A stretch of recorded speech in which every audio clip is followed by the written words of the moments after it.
Okay, no. Oh.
Welcome to all members of the council, as well as members of the public who may be watching online. Before the meeting formally begins, Dean Ars, as Associate Rector of Acton, will bless the meetings.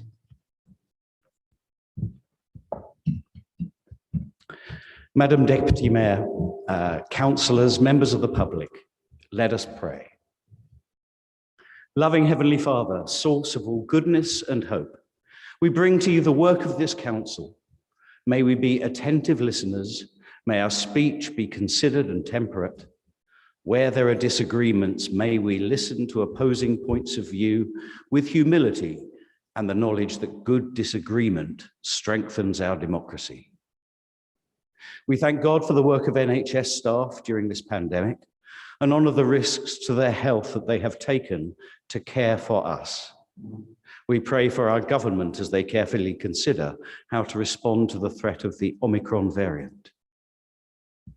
We pray for the work of the Ealing Race Equality Commission in reflecting on the structural barriers to equality in our borough and making bold proposals to root out discrimination in all its forms in our society and ensure that every person that lives or works in this borough can use their gifts and talents to the common good. We pray for Paul Mazarak as he steps down as Chief Executive, for his interim successors, and in time for the appointment of a new permanent Chief Executive. We give thanks for the work of Ealing Food Bank in feeding people who are struggling to make ends meet. We pray for this council in challenging the structural issues that make a food bank necessary. We pray for council officers as they engage with employers to increase the number of green, sustainable jobs in the borough that pay the London living wage. Finally, in a moment of silence, we remember before God everyone who has died of COVID in our borough.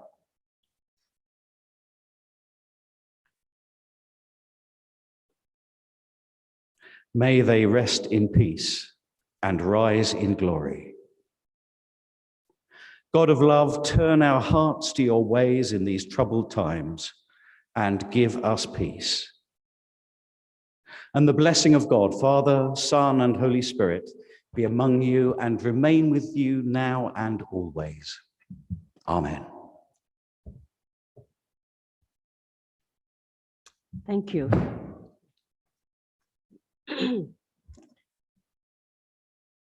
Tonight's meeting will be broadcast live and recording retained on the council YouTube site. Therefore, I will presume everyone consent to his happening. If you don't consent to, then you should leave the meeting. There are a number of councillors who will be joining us remotely tonight by Zoom. These members will not be counted as formally being as attendance at the meeting for the purpose of Sector 85 of the Local Government Act 1972. However, their visual attendance will be recorded in the minutes under item 1. The member in attendance visually will be able to speak at the meeting, but won't be able to take part in any votes. We will be having the windows open in the hall tonight to keep adequate ventilation. It may therefore get cold, so encourage members to put their coats and warm clothes on if they happen. So I think it's not cold yet, it might be later on, so be careful yourself. Are there any apologies for the absence? I've received apologies for absence from Councillor Chauhan. And that's it. Any more? Declaration of the peculiar interest to the mate. Madam Mayor, I think we need to read out the names of all the members who are in attendance virtually. So if you don't mind, could Mr. Bailey just read out the names of those who are attending virtually? Okay. Thank you, Madam Deputy Mayor. I have Councillor S. Ahmed, Councillor Praveen Anand, Mahmood, Singh Dadwal, Jammu, Anjum, Bell, Burke, Busuttil, Byrne, Kamadou Rothwell, D. Crawford, Dubrovska, Dinsa, Driscoll, G-Man, Gordon, Kay Crawford, Cordier, Lusuardi, Mahfouz, Martin, M. Ahmed, Mohan, Murta, Pada, Arman, Arwal, Rai, Rooney, S. Ahmed, Sabias, Sharma, Steed, Summers, Sumner, Teague, Woodruff, and Block. Also, Councillor Ardeer is also present virtually. I just wanted to see whether there was anyone else who are present virtually who are sharing a device at home. Yes, Councillor Block. Oh, thank you. I've noted that you're present, Councillor Block. Thank you. And Councillor Sahota as well. Sorry, I didn't catch that, Councillor Sahota. I'm attending virtually as well. Oh, thank you. Sorry, I didn't see your name on the list there. Sorry. Thank you. That's noted as well, Councillor Sahota. Sam, it's Councillor Daniel Crawford. I'm struggling to unmute. Both Councillors Crawford are on different devices, so should appear in your list as virtual attendees. Thank you, Councillor Crawford. That's noted. Thank you. There are no matters to consider in private. Sorry, Madam Mayor. I believe I've got a declaration under point 2. Are the minutes of the meeting held on 19th October 2021 agreed as a correct record of proceedings? Sorry, Madam Mayor, I've got a declaration of interest to make under section 2 of the agenda. Yeah, if you can allow Councillor Mason to make the declaration. Yeah. So, Madam Mayor, I have a declarable pecuniary interest in relation to the London Collective Investment Vehicle, amendments to shareholder agreement and articles of association, as a shareholder nominated non-executive director of London CIV. I'm not proposing to remove myself from the meeting, but I won't be voting on the item.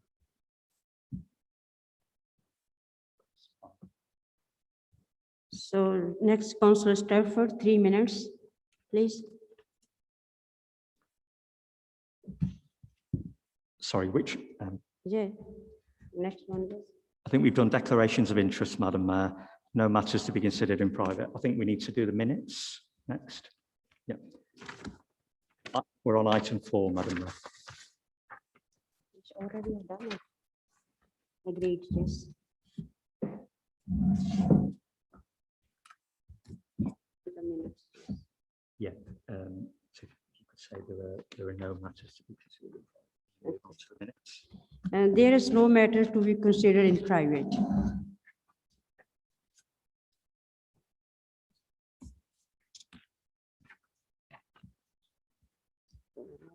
Yeah, item 4, Madam Mayor, you just need to ask whether the minutes of the meeting held on the 19th of October 2021 are agreed as a correct record. Are you happy to ask that question, Madam Mayor? Are you happy? Agreed. Mayor's announcements. He's not here. Sorry about that, because everybody knows. So I announce his. The first act, it is with great sadness that convey my condolence to Councillor Dabrowska, who lost her father, Jack Dabrowska, last month. I hope you all enjoy the Nokish festival, which may ran 28th November to 6th December this year. I also hope you enjoyed the Diwali festival as much as I did in November. Lastly, but certainly not least, I would like to take the opportunity to say thank you to all Chief Paul to his 6 years of dedicated service to Ealing Council. This will be Paul's last council meeting, and I would like to wish him prosperous and happy future. And the last one, I wish you all happy Christmas and happy New Year. This is Mayor's announcements. On a point of order, Madam Mayor. Sorry, not here. What to say? Yeah. Madam Mayor, would you like Madam Mayor, Councillor Mason to make a point of order? On a point of order, Madam Mayor, I wonder if you could make a ruling in respect of the wearing of face masks at full council, given both the existing policy that exists for the London Borough of Ealing and the legislation passed just this evening in relation to the tightening of the wearing of face masks indoors. Thank you. Madam Mayor, I think the council leader is asking that we endorse the wearing of face masks at the meeting this evening for the duration other than when councillors are speaking. I think Councillor Stafford, the councillor who isn't wearing a face mask. So it's at your discretion, Madam Mayor, whether you'd like to ask Councillor Stafford if he would be prepared to wear. Mr. Mayor, on a point of order, on following that point of order, an email came round from Liz Childs, the head of HR, yesterday, which instructed all members of staff and councillors to wear masks while moving around the building. I'm following those directions, and anyone who saw me enter this building or walk around this building, or when I've spoken to any colleagues, I've placed my mask back on in line with that policy. But the policy did not say that we needed to wear a mask while sitting working. On a point of order, Madam Mayor, it has been the long-standing policy and practice of the council and for councillors to wear face masks whilst attending democratic meetings of the council. And I'd ask, Madam Mayor, that under point 20.4 of the council's procedural rules, you rule that the non-wearing of face masks at full council would constitute improper behaviour on behalf of a member. Madam Mayor, clearly it's at your discretion as the chair if you would like to ask Councillor Stafford to wear a face mask during the course of the meeting. Would you like to ask Councillor Stafford to wear a face mask? Can you please wear the mask, please? If you don't have, I have extra, I can give to you. Thank you very much, Madam Mayor. And out of respect for your office, I will wear my mask, but I think this goes to show that the council needs to have a clear policy on this and one that is consistent between elected members and the staff. On a point of order, Madam Mayor, I thank Councillor Stafford for the wearing of the face mask indoors, as is council policy. Thank you. Madam Mayor, we're now on item 6. We're now on item 6 on the agenda. I have moved the item up to the agenda due to the importance of ensuring this item is agreed tonight. I call on Councillor Mason to move the recommendation in the report and speak on this report. Thank you, Madam Mayor. Today, we pay thanks to Paul as our outgoing Chief Executive for the work that he has done for the Council from his appointment in 2016. Paul has led the development and the delivery of our future Ealing transformation programme, as well as the substantial cultural change within the organisation. This has been a highly innovative and successful programme that's focused on outcomes and on modernising our council. The work under Paul's leadership also saw us deliver £50 million worth of savings through our transformation programme, £50 million worth of funding in the context of government-imposed austerity that for any local government would be incredibly difficult. But under Paul's stewardship, we have certainly seen that delivered. Paul's leadership for the council has built a strong team and a directors team that is now in place. And he's had to do that during an incredibly difficult period for the council, not least because of austerity, not least because of the consequences of Brexit, not least because of the pandemic. And all the way through that, Paul has led our work with partners who regard him highly. He has led our community safety partnership, delivering strong outcomes for our residents, and has spent a good amount of his work, not just in Ealing, but also at a London level, developing and strengthening relationships across the community sector through capacity building and participation programs. But I think we will all remember Paul for his time in Ealing, leading us through the pandemic, and that work has been exceptional. He led with compassion, focus and resilience, and has been a highly visible and highly engaged leader with our staff, with members and also with the community. And that's resulted in better outcomes for our residents. And he's also led some of that work on recovery, not just in Ealing, but also London-wide, both on the pandemic in terms of that resilience. Paul's inclusive, he's strategic, and he's empathetic, which are characteristics which should be welcome in any leader. And he's made a significant impact on our staff. Not only that, in terms of the pandemic, Paul's also been instrumental in the council's response to the Black Lives Matter movement and in setting up our independent Race Equality Commission and leading significant improvements to equality, diversity and inclusion amongst our staff. I know that Paul will move on to bigger and better things. We will certainly miss him in Ealing. And I'm sure, Paul, we will have an opportunity to spend a little bit more time with you tomorrow evening with staff and perhaps with some councillors too, to perhaps go into a few more, perhaps have a bit more of an informal farewell. But I want to thank you for all that you've done. And equally, Madam Mayor, I'm very pleased to be able to propose as part of the report the interim arrangements for the head of paid service. Paul Martin is the name that we wish to nominate to council to be appointed as the head of paid service for the interim period ahead of the permanent recruitment of a chief executive. Paul Martin comes with incredibly sound and solid experience.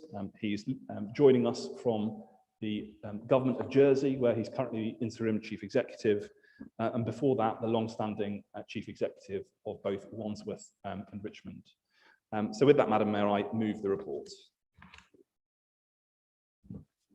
Madam Mayor, would you like to check if there's a seconder to the report?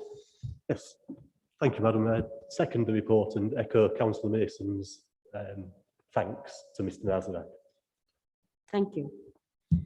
Councillor Stelford. Thank you very much, Madam Deputy Mayor. I, on behalf of the Conservative Group, wish to echo the comments of the Leader of the Council in respect to Paul Nazareth and his excellent tenure over the last 6 years at Ealing. He will be sorely missed. I always welcomed the opportunity to meet with Paul to discuss council matters where I found him frank, open, and willing to engage with what, let's be frank, is a relatively small opposition. He was never below his time or interest to keep me informed and to keep my group informed about what was going on. And I thank him for that genuinely. He was also sounds like you're dead and I don't want to do that. You are also always very interested in what's going on in our families outside of politics. And I think that shows a human side that's really, really welcome and goes to Councillor Mason's comments about the empathetic nature of the way you've run the council. So I thank you for that. And of course, no one could have predicted that you would have to be a chief executive during such a turbulent time as we've had under COVID. And whilst I continue to have criticisms about the way the council is run, I think the council's response to COVID has been absolutely first-rate and superb, and you should take a lion's share of credit, along with all your executive team and every council employee, in the way that has been gone forward and has been instructed. And I very much hope that we are through the worst of that now. So Paul, as Peter has said, Councillor Mason has said, we will have an opportunity tomorrow to be a bit more fulsome and more informal in our praise, but thank you for all the work you've done, and I really wish you every success for the future. Moving on to the proposal, the Conservative, which is to bring in an interim Chief Executive, Paul Martin. The Conservative group will be voting in favour of that appointment because we do need to have an interim Chief Executive, Head of Paid Service, to fill the post. What we have concerns about, I suppose, are twofold. One, I was not aware that it was going to take such a long time to bring in an interim, and I'm very glad that Judith Finlay is manning the ship, as it were, during the interim. But that begs the question, if a highly competent and efficient officer like Judith Finlay, and she is, can fill the role for what is a relatively significant period of time before the interim comes in, could she not do it until we get the substantive person in post? And that leads me to the second question, which is, what is this going to cost us? Now, I know the report says that will be put into the annual report, so it's not a secret because we're going to get it in the annual report. So my question is, why can we not know now what is this going to cost us? I think those are two reasonable questions to ask, but as I said, I'm sure Councillor Mason will give us some reasonable answers, and we will vote in favour of the interim Paul Martin. Thank you. Thank you. Councillor Milliken.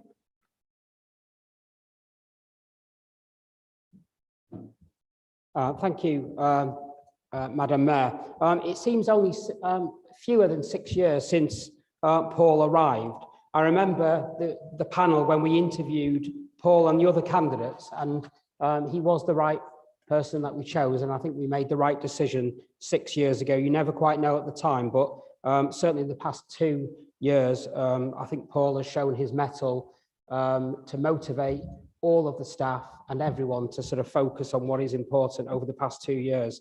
I don't think many chief execs around London and around the country can have done a better job in dealing with such a difficult situation.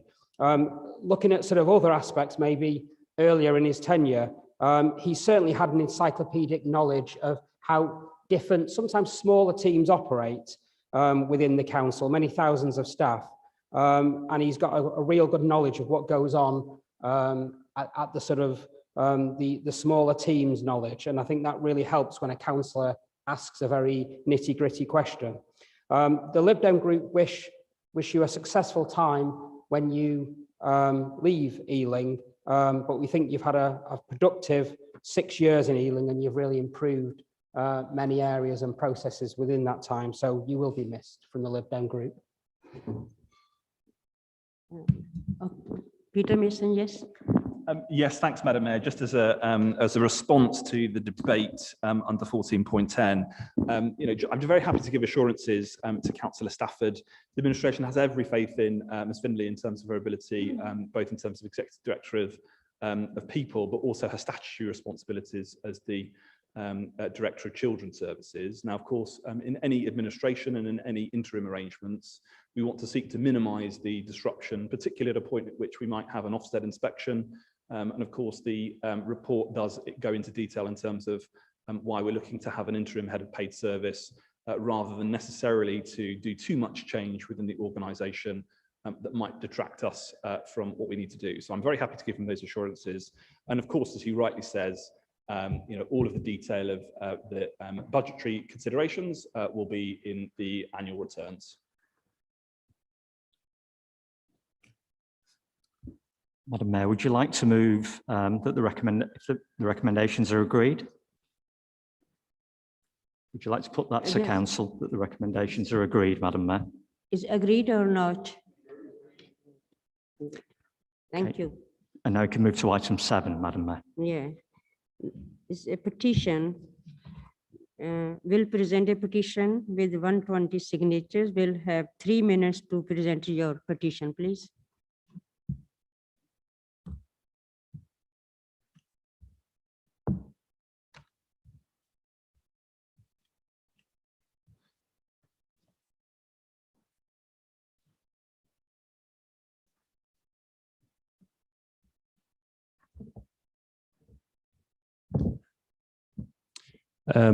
In April 2019, this council joined many others around the country and in London by declaring a climate emergency and pledging to become carbon neutral by 2030.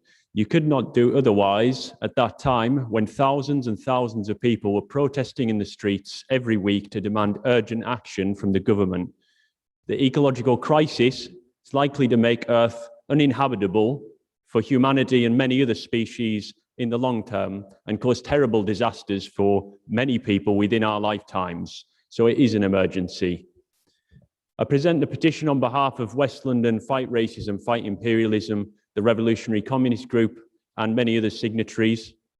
We recognise that the British ruling class will do whatever they can to convince masses of people that they're solving this crisis, while at the same time they defend the ecologically destructive capitalist system on which their own rule is based. This is why we see so many examples of greenwashing, institutions pretending to act against climate change, while they keep accelerating the destruction of our planet and our futures. Many local residents have chosen to sign this petition, which has been presented to people on Ealing Broadway over several weekends. No doubt many more would sign it if we continued to petition them, and the demands are very simple and clear. In January this year, you presented your climate and ecological emergency strategy for making Ealing carbon neutral. Global warming is caused by the emissions of CO2, and yet you've only counted CO2 emissions from activities taking place within the borough and ignored the role that fossil fuel investments play. There's no mention in the entire document of the fact that Ealing Council, like several other West London Borough Councils, has more than £40 million invested in fossil fuel enterprises through its pension fund, and let alone any strategy for divesting from this, which should surely be part of an attempt to make the borough carbon neutral. And perhaps it should have been included in the declaration of interest at the beginning that anyone who's on the pension scheme of the council is benefiting from the fossil fuel industry. Since April 2019, you've had 2 years to divest from fossil fuels, and it's time to show that the climate emergency that you've declared is actually comprehensive and is not just greenwashing. Just to finish, the council may boast that it supports refugees. Indeed, it may have offered a prayer for racial equality at the beginning of this session. We know that the ecological crisis is going to drive millions more people around the world to be displaced within our lifetimes and seek shelter and refuge in Britain. Britain's racist border controls are designed to stop people from fleeing from the consequences that British imperialism had created in their countries, including through its colossal investments through its banking industry in fossil fuels and resource extraction. Therefore, it's an obvious choice that if the council wants to do more, time's up, that they should support the Don't Deport pledge, which other London authorities have signed up to, and refuse to report rough sleepers to the Home Office, where they could be threatened with deportation. 3 minutes is over. Thank you.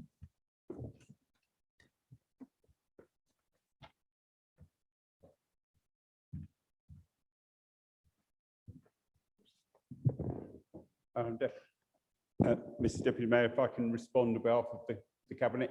The agenda indicates the Cabinet for climate action, but in fact, I'm going to respond because as the Cabinet member responsible for finance and the chair of the pension panel. If that's okay, but I will cover the other points. I would thank the gentleman, but I don't know his name. He didn't introduce himself. I think it's a record. I don't think I've been described as a representative of the imperialist ruling class before, but I'll seek to fulfill the brief that the electors of Ealing gave me, and I'll deal with the matters that were raised within the petition. But I'll begin by pointing out that constitutionally, this council and its pension fund panel are separate. and this council does not make decisions on behalf of its pension fund panel. The council invests its equity holdings through the London Investment Pooling Authority and is limited in the range of products offered. However, that authority opted to invest in low carbon equity products, thereby minimising our exposure to fossil fuel companies. The Common Investment Pooling Authority itself has now set 2040 as a target for net zero, and we continue to be members of the Local Authority Pension Fund Panel, a collaborative body that carries out engagement with a range of companies, urging them to promote and maintain sustainability practices to protect the value of our equity holdings as shareholder.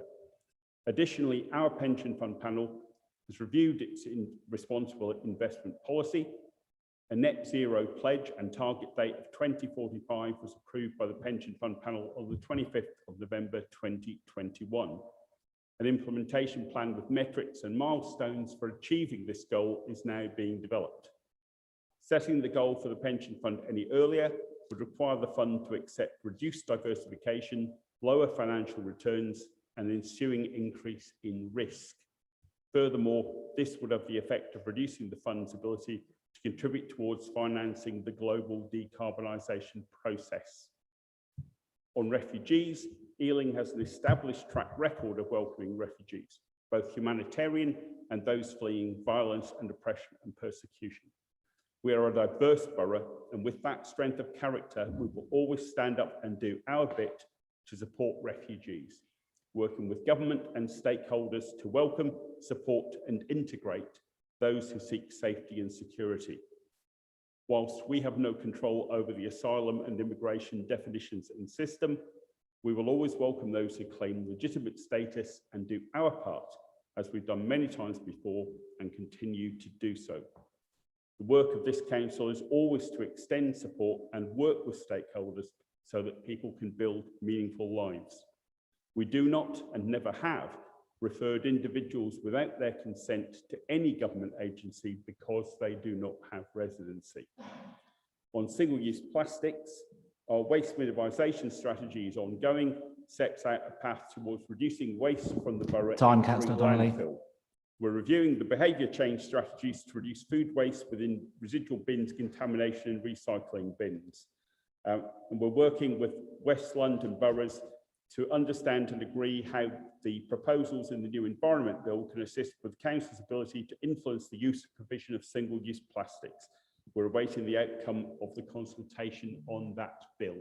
Thank you. Sorry to have gone on a bit. Are you happy to move on to item 8, Madam Mayor? Thank you. Yeah, when you're ready, Madam Mayor. Are there any petition from a member of the council? No? No, there are none, Madam Mayor. Can move on to item 9.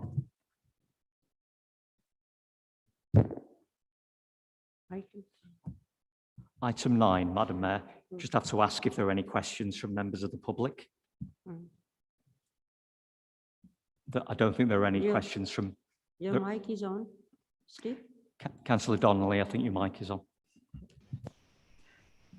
There are no questions from members of the public, Madam Mayor, so you can move on to item 10. So we have only 40 minutes, so we will start.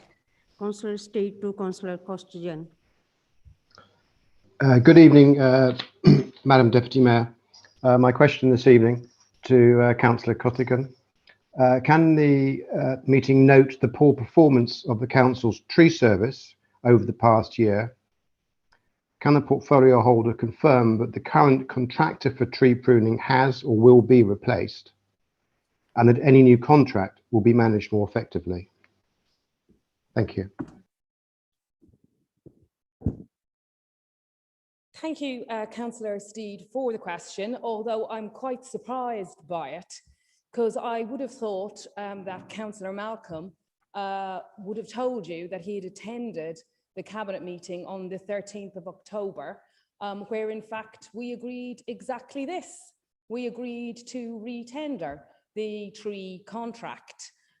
Councillor Malcolm is not only in the same party as you, the Lib Dems, I believe he's also in the same ward as you, Southfield Ward. So I'm really surprised he wouldn't tell you that he attended that meeting and that in fact we agreed to retender the arboricultural contract. The contract will be awarded by the 1st of April. We are on that at the moment. The reason that we've done it is because we took action when we saw that the existing contractor wasn't up to scratch and wasn't delivering the high standard of service that Ealing Council and Ealing Labour in particular would demand for tree services. In fairness to the contractor, there is a national shortage of tree officers. It is a big issue across the country and particularly regionally in London. And our contractors, Advanced Tree Services, were actually unable to staff the contract through a lot of 2021. We did work with them and continued to complete reactive works where required, and we helped, our own teams helped with some emergency provision. But the contractors simply did not have the resources. So in response to this, as part of our contract management, we then took 3 wards out of the contract, which were Ealing Common, Hobane and Southfields, and we awarded these to other companies to see if we could improve the performance there. And these wards are currently operational. Hobane and Ealing Common have seen an improvement and the works have progressed in a timely manner. The quality of the pruning has been good and we've had positive feedback from residents. However, the contractor for the Southfield ward still isn't up to standard. That's Glendale Managed Service. They've struggled to complete the works, particularly due to the number of parked cars and accessing trees with those parked cars. But really, as I say, the bottom line is the lack of qualified staff in the region. Again, the council has stepped in to try and assist the contractor, but progress has been slower than we would have liked. So we've continued to do everything we can for residents in the ward, and we've stepped in to do health and safety works where they've been required. But like I say, what we have done is take action, and we agreed on the 13th of October to retender that contract. That you would know this if the cabinet meeting is actually recorded and it's up online on YouTube, Councillor Steed, so you could have a look at it there. The papers are public, they're on our website and the minutes have been published. And like I say, you could, of course, take the radical approach of talking to Councillor Malcolm and he would have told you all about it. Thank you. Thank you. Does anyone have a second supplementary question? Madam Mayor, would you like to ask Councillor Steed if he has a supplementary question before you go to the second supplementary? Okay, go ahead, sir. Thank you very much, Madam Deputy Mayor. And I thank the portfolio holder for her response. The portfolio holder refers to the fact that they took action. We've been chasing the tree department, tree service, since this time last year, quite literally since this time last year, and have been given assurances that all will be fine in June of this year, and then it became autumn. And now, actually, the last conversation we had, the last dialogue we had with the tree service, they were unable to give us any assurances at all. How can she confirm that actually the residents of Southfield, as previously promised by the tree service, will actually get their trees pruned? Thank you. Thank you, Councillor Steed. I think I've already answered the question. As I explained, we took action with the first contractor, which Advanced Tree Services, which was unable to deliver on the contract.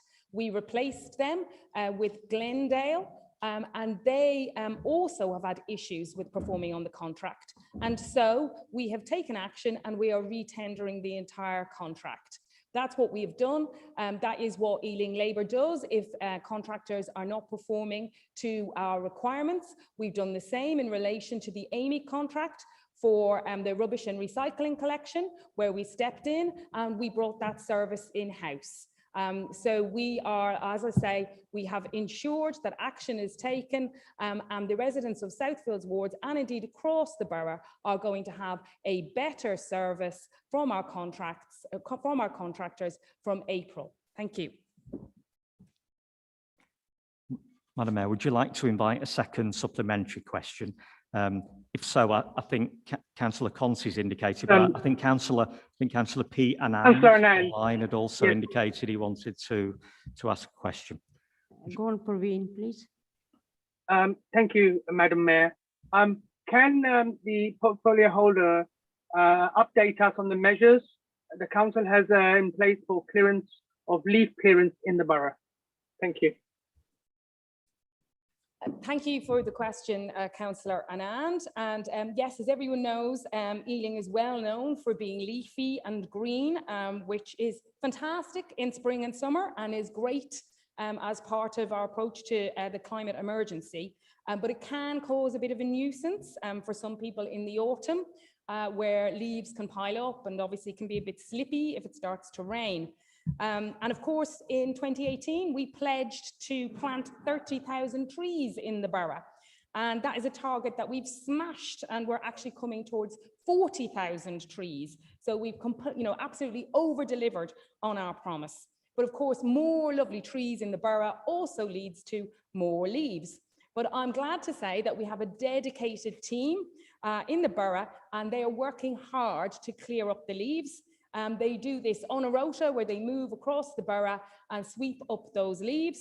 Of course, then sometimes the next week we'll have gusts of wind, so the leaves will come down again, but they come back and they clear up those leaves again, like I say, on a rota. This year we've got an extra 38 sweepers who are on hand to work across the borough throughout the autumn. And if residents, like I say, it's on a kind of a schedule across the borough, but if residents do notice a buildup of leaves in their area, they can phone the council and we'll send someone out to sort it out. And of course, I should also remind people, if you've got leaves in your garden, you can put them into the chargeable green waste service, which we pick up every second week. Also, if you'd like to help in clearing up your neighbourhood, we are offering bags that you can use to clear up the leaves outside of your house or outside of your flat. And you can find the information on that on the Do Something Good website. Thank you. Thank you. Councillor Mohan to Councillor Nagpal, please. Thank you, Madam Deputy Mayor. My question is, can the portfolio holder comment on the recent CYP Now Awards and Ealing's winning Building My Future program? Thank you, Councillor Mohan, for that question. The Children and Young People Now Awards 2021, which are annual national awards, aim to recognise and celebrate the innovative and inspiring initiatives taking place all over the UK by professionals who work day in, day out to improve the life chances of children, young people and their families. The awards are organised into categories that reflect the breadth and diversity of the sector. I'm incredibly proud of Team Ealing after the Building My Future programme, BMF, was selected as the winner of the Early Intervention Award and shortlisted for the Public Sector Children's Team Award. The awards panel recognised that BMF, a multi-agency, multi-professional team, was innovative, dynamic, responsive, and worked very efficiently in supporting and improving the outcomes for children and young people with complex additional needs, their family and their school or college. The BMF programme was supported from 2018 to 2021 through the DfE's Children's Social Care Innovation Programme. And the BMF programme was co-produced with parents, carers and young people in its development and delivery, and designed to address a growing need around supporting young people aged 5 to 25 with additional needs who are at risk of school and social exclusion. A total of 253 children, families and their schools and colleges were successfully supported through the programme over the 3-year period. The BMF model also produced encouraging indications of longer-term cost savings and cost avoidance, as it prevented the escalation of need to more costly provision and enable children and young people to successfully remain within the family and or school setting.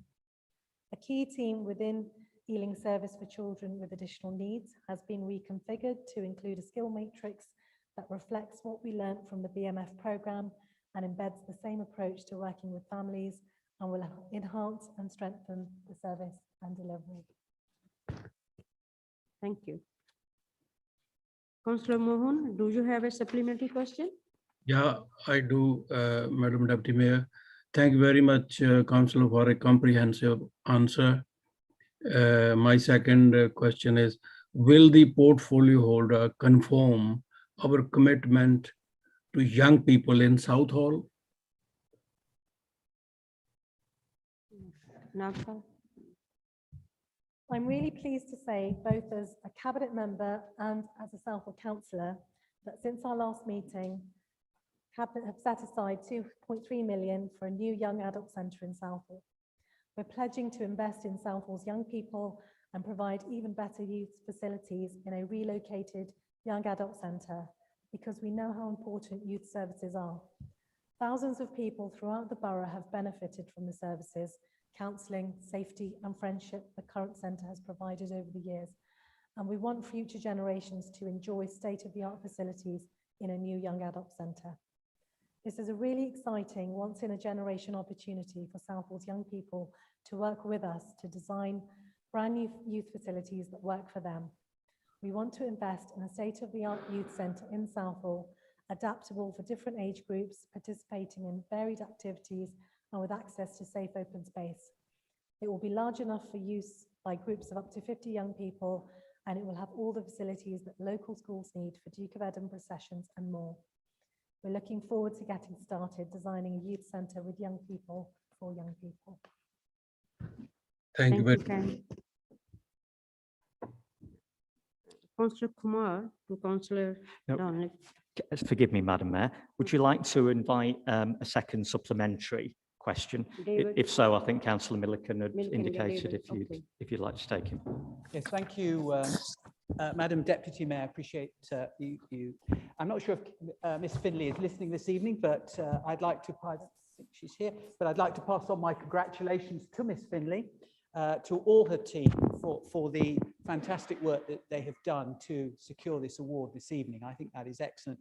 And so, as the judges rightly pointed out, and I think I'm just going to quote from the report for the award, just the same as you, Councillor Nagpal, noted a multidisciplinary and professional team can be innovative and dynamic to provide improved outcomes for young people with complex needs in mainstream schools.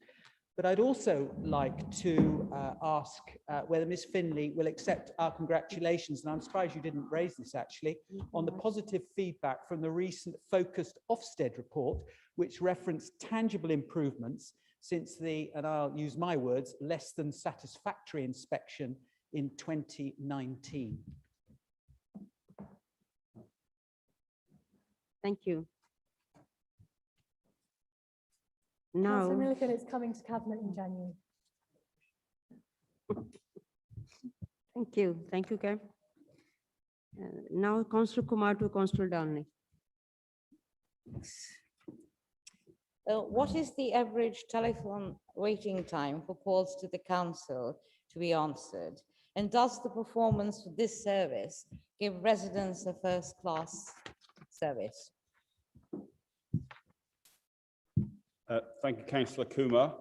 I'm pleased to inform Mr. Deputy Mayor, they refuse to inform you and Councillor Kumar, the contact centre average waiting times have been steadily improving since April 2021. I think Councillor Kumar knows this already because she was provided with much of that information in response to a written question in October. But as she wants to hear it again, I'll short circuit it for everybody else to say in April, average wait time was 9 minutes, 20 seconds. In September, it was 6 minutes, 20 seconds. And I'm pleased to say that that improvement's continued. In October, 5 minutes, 37. In November, 5 minutes, 47. In addition, and to improve service delivery, customer services offers a callback service at peak times. Since the 1st of April this year, 41,386 requests for a callback were received, and 97% of those customers had their request fulfilled. Councillor Kumar, do you have any supplementary question? Yes, I do. Thank you. Madam Mayor. Will the portfolio holder acknowledge that the feedback received from customers on the waiting time is unacceptable and the continued poor service reflects Labour's contempt for being accountable to residents? I don't accept that at all, Madam Deputy Mayor. I don't recognise what Councillor Kumar has said to us. I don't, before Councillor Stafford gets overexcited behind his mask, I'd remind him that only a matter of 20 minutes or so ago, he congratulated our staff for the work they had done around COVID. May I remind him and everyone else here that among those staff, and prominent among those staff, were our call centre, contact centre staff, whose work moved from incoming to outgoing and still does. And I'm sure we'd all love to improve the service still further. And we have in mind continuous improvement. And we have in mind still coming shortly next year, enhancements to our online offer through the customer portal so that fewer of our residents need to engage with us by telephone. And those who do need to engage with us by telephone will have fewer people competing with them for the services of our contact staff. Thank you, Steve. Does anyone have second supplementary questions? I think Councillor Tighe has indicated, Madam Mayor. Yes, and thank you, Madam Deputy Mayor. Connectivity is really important. And as we know, it's been quite challenging during the pandemic. Can the portfolio holder tell us about the experience of the contact centre staff over the past 18 months? And in what ways have their responsibilities changed? Thank you, Councillor Tighe. As I was beginning to allude to, yeah, I think we all owe thanks to our council staff for being flexible in the face of the unprecedented demands placed on them during the COVID-19 pandemic. Customer Services continues to reprioritise service delivery and respond to the ever-changing demands of our response to COVID-19. And that includes making additional outbound calls to support vulnerable residents. There have been 8,700 such calls since the 1st of April, and also managing the Ealing Together telephone helpline. That's received 1,900 calls since the 1st of April, and the average wait time in November was 1 minute 48 seconds. I'd remind Councillor Kumar and all her group that our funding's been slashed by 64% because of her party over the last decade. Sometimes the picks do squeak, but despite the pressures of COVID-19 and council funding, I'm actually very proud of our call centre staff for having reduced waiting times. And I'd hope that opposition councillors are proud of them too, now that they've heard the good news. Thank you. Councillor Rooney, do you have, no, Councillor Rooney to Councillor Raza, please. Thank you, Madam Deputy Mayor. Can the portfolio holder tell us more about the borough-wide consultation on women's safety?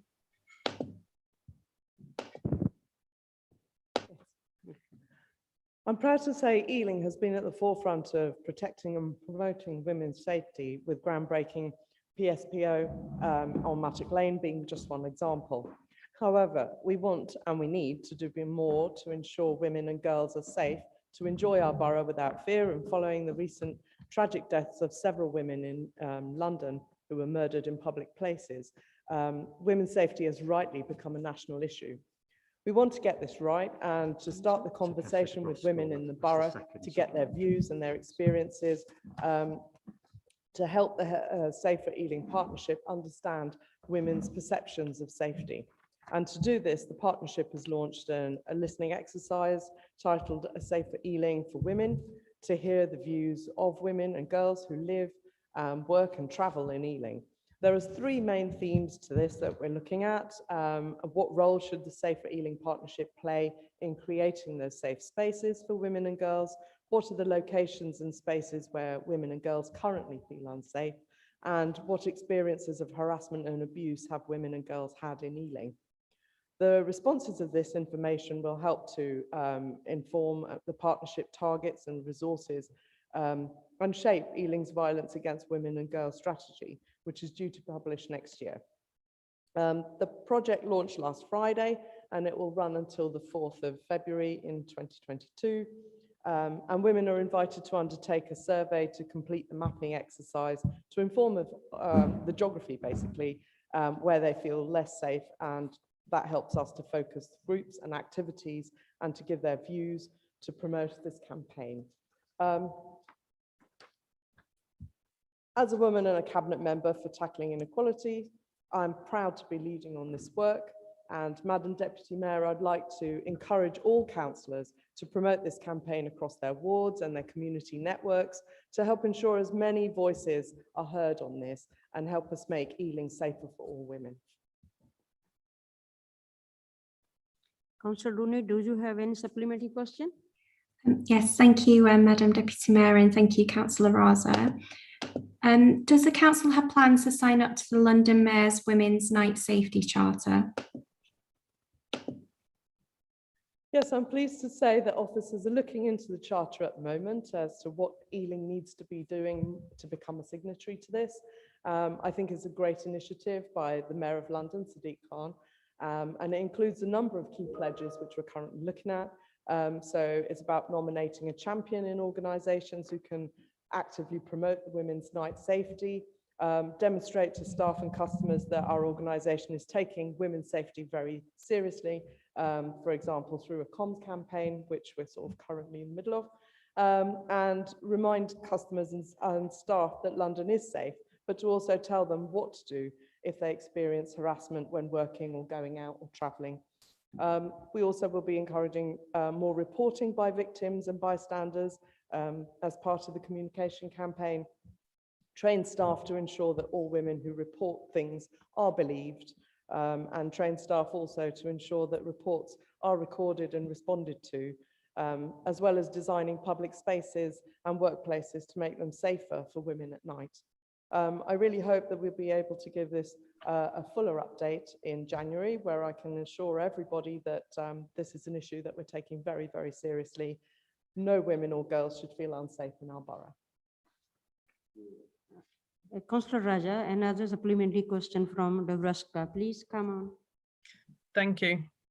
In March, following the tragic death of Sarah Everard, the Home Secretary reopened a call for evidence to hear directly from the public on tackling violence against women and girls. It received an unprecedented 180,000 responses, indicating the strength and breadth of work to be done. Will the portfolio holder accept our offer to both formally and informally work together to tackle outdated attitudes, prejudice and discrimination towards women and girls, and naturally crime? Well, any work that is working towards the safety of women and girls in Ealing is very welcome. We have been working already with the police force and we're also with the Home Office, so it's not like we're working independently of the work that's been done collectively. I'm really glad that it's a national issue that's taking national precedence over a lot of things, which clearly it's much needed piece of work. And I welcome anybody who would like to make the situation better for women and girls in Ealing and across the UK. Thank you, Councillor Raja. Councillor Milliken to Councillor Nagpal, please. Thank you, Madam Deputy Mayor. So the question, Councillor Nagpal, what is the difference in per pupil funding between the highest and lowest funded primary schools in the borough? The Ealing Schools funding formula is aligned with the national funding formula, Councillor Milliken, and has been so in recent years. The funding formula informs the budgets of mainstream schools in reception to year 11. The proposed formula for 2022 to 23 is identical to the national funding formula. However, there may be minor adjustments for affordability purposes. Decisions on the local formula are made in consultation with schools and the schools forum, which I understand you're a member, by Cabinet. Therefore, schools directly influence and inform the direction of travel on local funding arrangements. The national funding formula and local formula guarantees minimum funding levels per pupil for all schools and also prioritises funding through deprivation and attainment-led factors for eligible children. Deprivation drives a significant proportion of the funding to schools, and the schools with the lowest per pupil funding sees around 7% of children eligible for the deprivation funding, whereas the school with the highest level of funding has around 40% of that.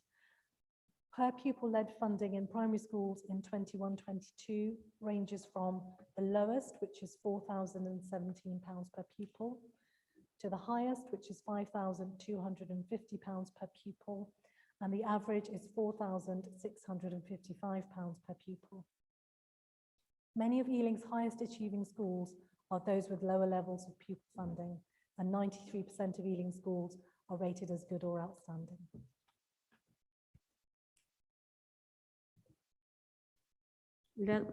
Councillor Milliken, do you have any supplementary question? Yeah, thank you, Madam Deputy Mayor, and thank you, Councillor Nagpal.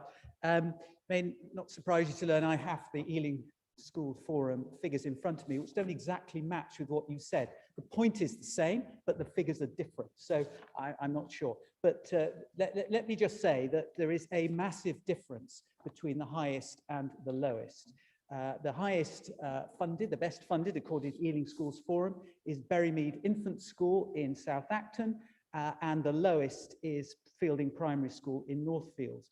So my question is, we all know how important education is. So given that the lowest funded is in Northfields and the highest funded is in South Acton, is that not a good example of the government's levelling up agenda to reduce inequality? Councillor Milliken, I was wondering where you were going with all this, per pupil funding between the highest and lowest funded primary schools in the borough, etc. And, just when I mentioned those figures, the £4,017 per pupil, as you've mentioned, is Fielding Primary School.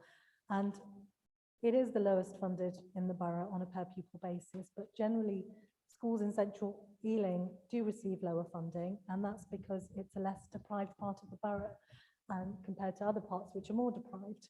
Fielding, as you've mentioned, received an outstanding inspection from Ofsted last time, and Ealing schools on the whole are strong. So it's not just about deprivation and funding, it's about attainment. Councillor Nagpal, the second supplementary question from Councillor Rewall. Thank you, Mrs. Deputy Mayor, and wish you a happy Christmas.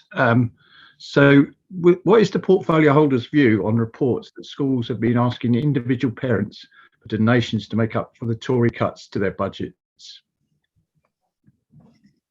Thank you, Councillor Wall. I mean, it's not an approach that we would encourage, although I believe it is the approach of the primary school where Councillor Milliken is Chair of Governors. Parents are not responsible for the political decision of the government to not fund our schools, and children shouldn't need to rely on the ability of their parents to donate to their school. Not only have our schools faced a decade of Tory cuts, they're now unbelievably being asked to fund ventilation systems out of existing budgets during COVID-19.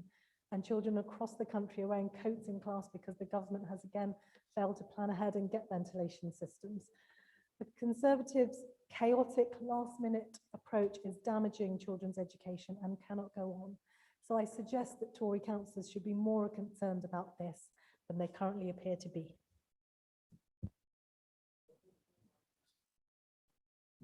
On a point of order, Madam Mayor, if Councillor Milliken isn't willing to draw councillors' attention to his pecuniary interest as a member of as a director of a multi-academy trust, then I certainly will.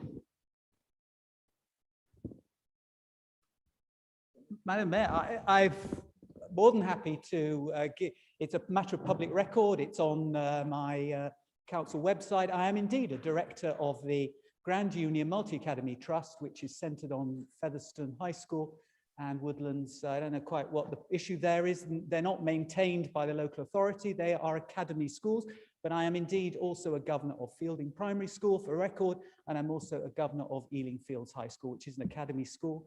And Councillor Raza is also, as I recall, a governor also of a Twyford school. But I'm not sure quite why I needed, because it's all public knowledge. Thank you. Next, Councillor Dodwal to Councillor Blake, please. Thank you, Madam Deputy Mayor. Can the portfolio holder give us an update on the Omicron variant? Thank you, Councillor Dadwell. I did circulate a briefing to members not too long ago, but it's worth reiterating some of those messages and updating members on the Council's advice. We know a little bit more about this variant than we did, but we are still learning more all the time. Emerging research shows that the variant is much quicker, as we feared, to transmit.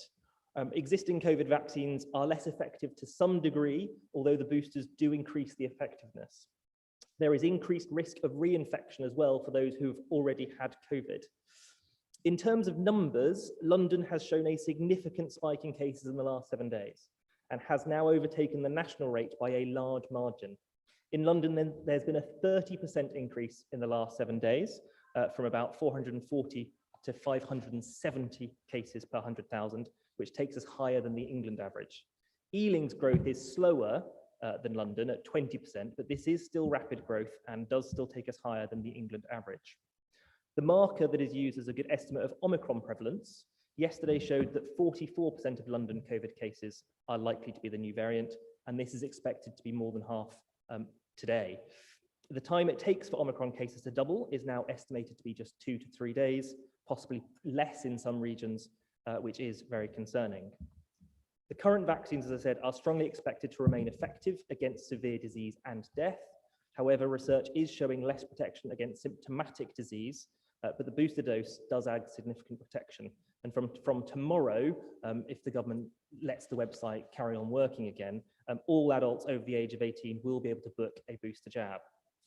The best ways we can protect ourselves are to get fully vaccinated, including boosters, wear a face covering indoors and maintain social distancing, ensure rooms are well ventilated by opening windows and doors, continue to regularly test using a lateral flow test, particularly before socializing in groups, visiting vulnerable people, or before going to your workplace if you cannot work from home, and to isolate and get a PCR test if you have symptoms or test positive on a lateral flow test.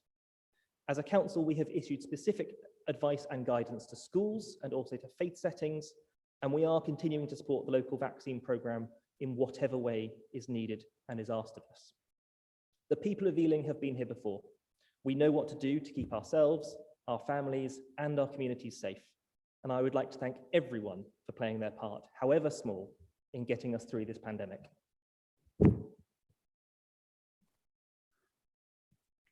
Councillor Dodwal, do you have any supplementary question? Yes, please, Madam Deputy Mayor. Does the portfolio holder know how many parties happened in Downing Street and Conservative headquarters under lockdown last year? Well, unfortunately, Councillor Dadwell, the Cabinet Secretary hasn't yet confirmed how many illegal parties they've hosted or what exemption Tory MPs had from the rules that applied to the rest of us. We have, however, had news this evening that Sean Bailey has finally resigned as chair of the Police and Crime Committee of the London Assembly, following his party last year. I am sure that as a London Assembly candidate at the time, Councillor Stafford will want to confirm to Council tonight that he wasn't at Sean Bailey's party at CCHQ when London was under Tier 2 restrictions and mixing of households indoors was prohibited. Ealing Labour didn't organise a Christmas event last year because it was illegal, and we cancelled this year because it was the right thing to do in the face of rising Omicron infections. We were also asking Labour councillors to take lateral flow tests before campaigning, even though that takes place outdoors where the risk is lower, before this meeting tonight, and on top, of course, of wearing masks when we must. I'd like to confirm that where rules are in place, they do apply to everyone, even the Tories. Our local NHS trusts are under intense strain as it is, not just in terms of beds, but the overworked staff as well. The additional pressure of more COVID cases could tip the balance and cause the NHS to be overwhelmed. That will mean more patients waiting for admission outside in ambulances and ultimately, and sadly, more deaths. The rules are there to protect people's lives. Mrs. Deputy Mayor, I'm pleased to see that for once, the Tories in this meeting are actually wearing their face coverings. It is disappointing that staff and indeed the leader of the council contracting COVID-19 after a council meeting earlier this year was not enough for them to follow sensible guidance, and that it took a mayor's ruling this evening for Councillor Stafford to follow what are now rules. Because despite his attempts to find a loophole earlier, The government's rules are clear that staff are required to wear masks in areas open to the public. And this is, of course, a public meeting. I can only assume that now their mates in Downing Street and their Prime Minister are all over the front pages and they're plummeting in the polls, they've realised that people do not appreciate hypocrisy. Tory misbehaviour aside, Ealing's Labour administration will be continuing to respond to evidence and prioritising public health in our response to COVID-19.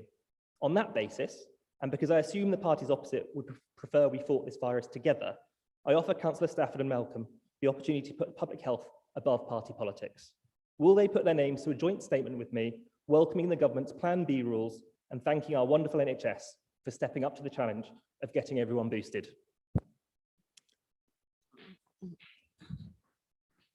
Thank you, Councillor Blaker. The second supplementary question from Councillor, I can't read his name. Yeah, Councillor Conti, yeah. Oh, I thought the first one. Sorry. Continue. Thank you, Madam Deputy Mayor.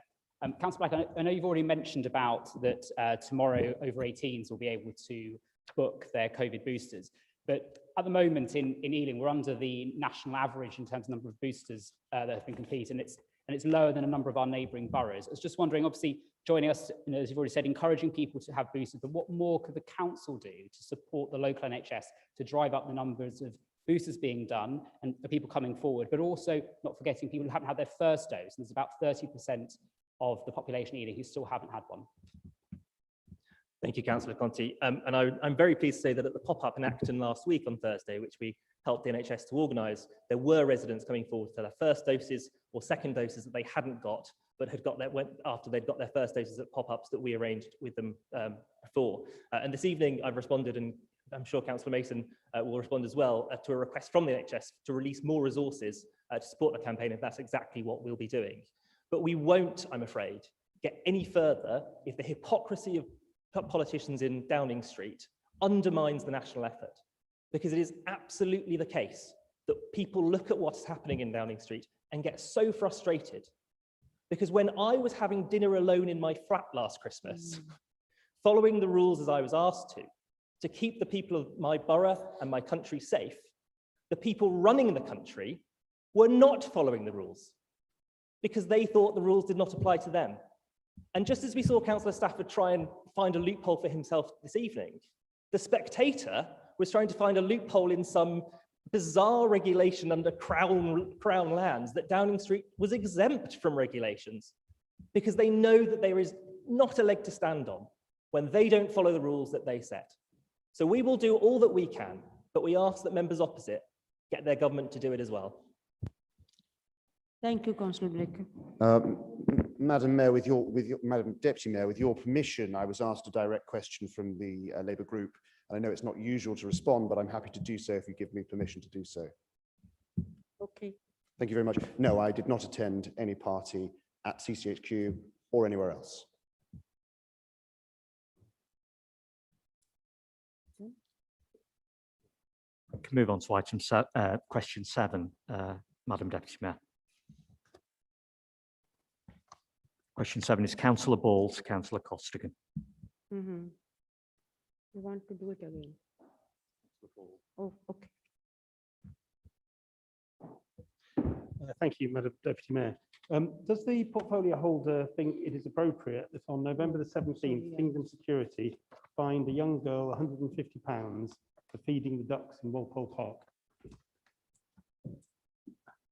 Thank you, Councillor Ball, for the question. Just to clarify, Kingdom, who are our contractors on littering in the borough, don't issue FPNs to anybody under the age of 18. So that's just to clarify that.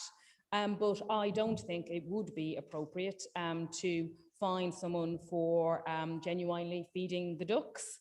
In terms of this particular incident, our parks team reported that residents were complaining about rats in Walpole Park. As a result of that, Kingdom Security went to Walpole Park and we spoke to them and they confirmed to us that 2 fixed penalty notices were issued that day, one to an individual who was spitting and one to an individual who tipped a bag of bread onto the grass in Walpole Park and then walked away.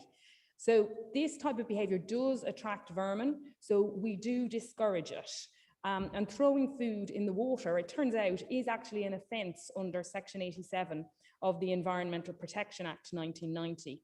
However, we have spoken to our contractor to ensure they don't fine people for this unless it's clearly littering, because we don't think if people are genuinely feeding the ducks that they should be fined. I should say that the Wildflower Wetlands Trust does provide advice to residents on feeding water birds, as too much reliance on bread can cause physical harm to wildlife. It's really not good for them. So I would urge duck lovers in the borough to look this up on the Wildfowl Wetlands Trust website and make sure ducks aren't eating food that's bad for them. It does kind of give you a lot of information on that website. The council's also had a request from the Canal and Rivers Trust to help out with people dumping food in and around the canal. And that's become a real problem in the waterways and can be very harmful to wildlife. I've seen it myself along the canal where there's piles of bread, literally just piled up on the towpath, which really does attract vermin and I don't think is genuinely feeding the ducks. But like I say, where people are genuinely feeding the ducks, we have instructed our contractors not to find them in those circumstances. I should also say that the Parks team run a volunteer programme that enables residents to get involved in greening and rewilding projects in the borough. And actually that would benefit wildlife even more than bread. And it's something we'd encourage residents to get very involved in. Thank you, Councillor. Madam Deputy Mayor, 40 minutes is now finished for questions, but as we are on the last question and we're early in the night, you may want to allow the last two supplementaries to be asked. Are you happy with that? So, Madam, Yes, so it's Councillor Ball to to ask us. supplement. I thought it was 8:30 was the time, but Yeah, I think the Mayor's decided to carry on. Councillor Milliken. Yeah, thank you for that answer. So the independent witnesses who were there say that it was a mother and a young girl feeding the ducks. So there does seem to be a bit of a difference in the what's reported back from the officers from what independent witnesses said. But anyway, the supplementary I'm going to ask is, does the portfolio holder agree with me that it would be better to focus more Kingdom security resource on tackling the major fly tippers who blight the lives of residents rather than going for easy targets like people who feed the birds or inadvertently drop receipts in Ealing Town Centre? The second supplementary question from Councillor Johnson, please. Sorry, Deputy Mayor, I was going to respond to the question. Okay. Yeah, that's okay. Thank you for the supplementary, Councillor. And I think as I had said, Kingdom Security on that particular day were responding to residents' complaints about rats in Walpole Park. And we do want our contractors to be responsive to complaints from residents. And they do that. They also respond to complaints from residents where there is fly tipping, and we are able to go through the bags and check for any evidence as to where those bags may have come from. And we do follow up on that, and we fine people where we're able to prove that those fly tips came from particular addresses. But as I have already said, we have told Kingdom not to find people who are genuinely feeding the ducks. However, we would ask residents not to just throw piles of food on the grass, as happened on this particular occasion, and instead if they want to feed the ducks, to follow what it says on the Wildlife and Wetlands Trust website. Thank you. Can the portfolio holder give us an update on Ealing Parks after the green flag announcement? Thank you, Councillor Johnson, for the question. And yes, as we're talking about Walpole Park, it is certainly apposite to, in fact, crow about the brilliant news that Ealing is now the proud holder of a record 23 green flag awards for our parks. And I have to say, our own parks staff and indeed Kingdom, who make sure that we don't have rubbish in those parks, and the many, many volunteers that help us keep those parks looking beautiful, all need to be thanked tonight for that amazing achievement. Like I say, it is a record, and in fact, the newest park to be added to the list of 23 is a park in Councillor Johnson's own ward, which is Bollowbrook Park. This is an amazing new park, and I would really recommend people go down and have a look at it. It's a new park that's built in the middle of a housing estate where there are flatted developments on both sides, where people don't have their own private space. So we have created this brand new park, and we have done it with local young people, both from the 2 local schools and from the youth centre locally. And if people go to the park, it's actually quite innovative. There's a big kind of hoopy thing in the middle that you can dance underneath. It's very exciting. A guy shouts at you through the speakers and gets you to dance. There's also a little kind of track that you can go up and down on your scooter, or you can run up and down. And it is the most amazing feeling to sit there just before the bell rings for the end of class, and all of the kids suddenly compiling out into that park. And I'd also say it's a brilliantly diverse park.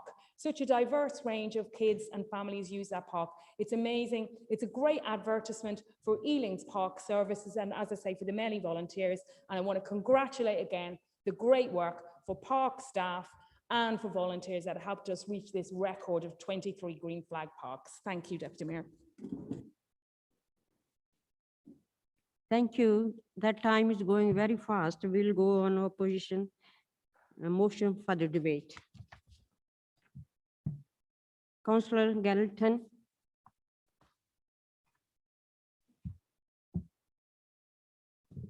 Thank you, Madam Mayor. Only 5 minutes, please. Thank you, Madam Mayor, and thank you for taking up the reins at such short notice as well. So well. Many congratulations. Thank you. What I'd like to start by just wishing you and everyone a happy Christmas and a happy New Year, all colleagues and all council employees as well. What a fantastic job you've done. Madam Mayor, I live in a house in Acton that was built over 120 years ago, part of a brand new development as was, but of course inadequate today for our housing needs. Every day, though, I walk through Acton Gardens, the old South Acton estate, and I feel pride that those old 1960s blocks with their dangerous upper level walkways have been replaced by fine, new and secure modern apartments.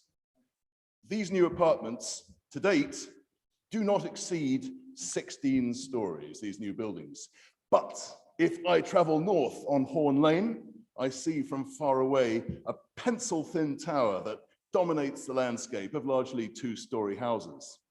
Now that tower on Portal Way is 43 stories high, but often it's only 40 stories because the top of the building is shrouded in cloud. And Madam Mayor, speaking of having one's head in the clouds, or perhaps buried in the sand, we simply have to ask how such a scheme as 55 West at Manor Road has been passed.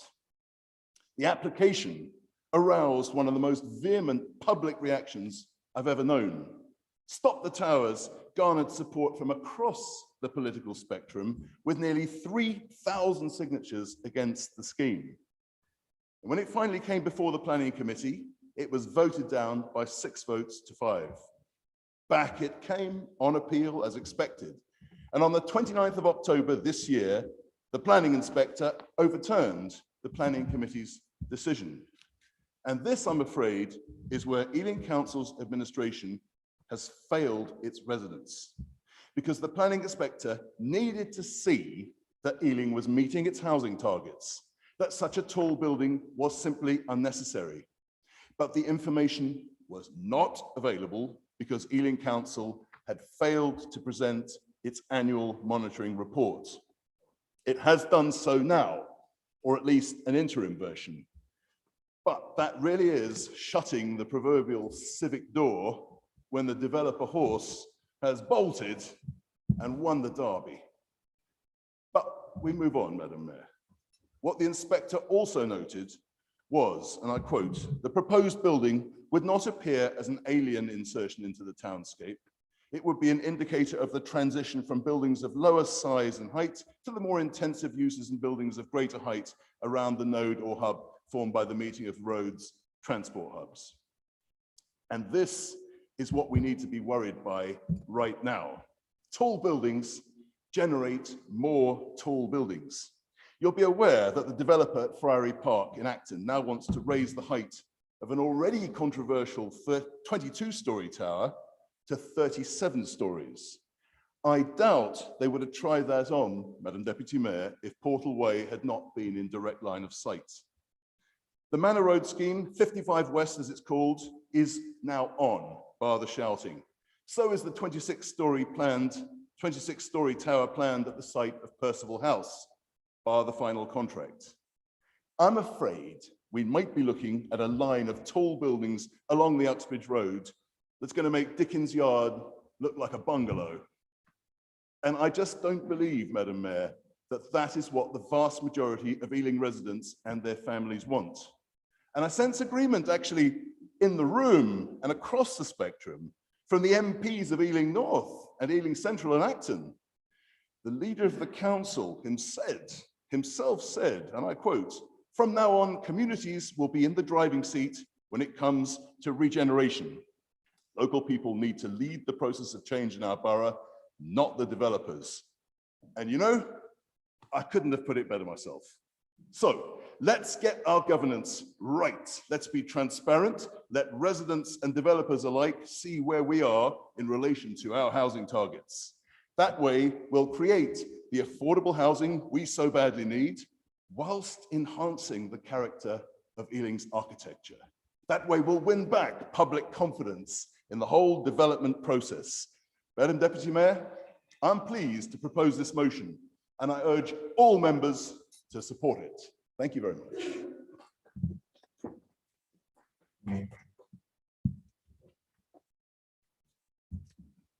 Councillor Kumar, please.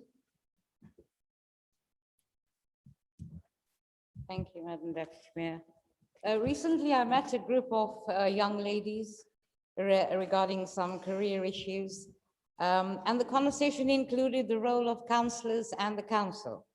So after explaining both, the young ladies quickly summarized what we do in the council significantly impacts their daily lives.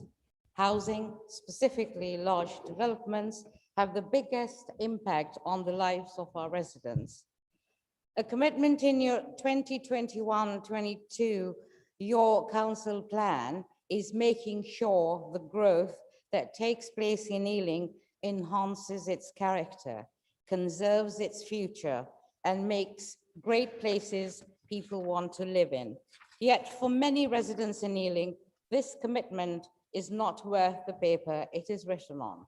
Residents protest, sign petitions, ask questions at council, only to be served platitude after platitude and frankly ignored. There is no denying we need housing, but it can't be housing built to suit the profitability of only the developers. Years ago, the Council Housing Commission noted that Ealing had a surplus of 1-bedroom flats when demand required family-sized housing. That report died a quiet death, I think, probably like the poetry it was produced from. What makes the situation even sadder is that many of these new developments are not intended to provide housing for the local market. They are way above the average family income. For instance, a walk around Ealing at night reveals these developments with very few lights on. The overseas investors are not home, leaving residents stuck living next to near empty, tall buildings, blotting the landscape and overshadowing their natural light. When you consider a home being your largest investment, to have your quality of life severely impacted by overdevelopment, because Ealing Labour probably believes the line from the movie, "If you build it, they will come." No, they won't. Residents do not want these massive towers. Residents do not want overdevelopment in every aspect of the borough. What residents know is that these tall buildings, rather than to enhance Ealing's character and conserve its future, serve as a stark reminder that Labour ignored them and did not listen. These tall buildings, rather than conserving Ealing's future, serve as a reminder that Labour only talks about the environment whilst enabling it to be destroyed. These tall buildings, rather than making Ealing a great place to live, increase the inequality gap in housing prices. These tall buildings show why residents have no confidence in the development process or Ealing Labour to stop the overdevelopment of the borough. And I second this motion, Madam Deputy Mayor. Councillor Mason, please. No?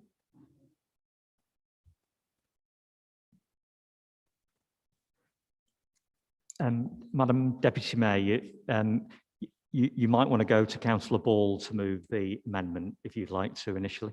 Okay. Thank you, Madam Deputy Mayor. Our amendment, so I'll take this off.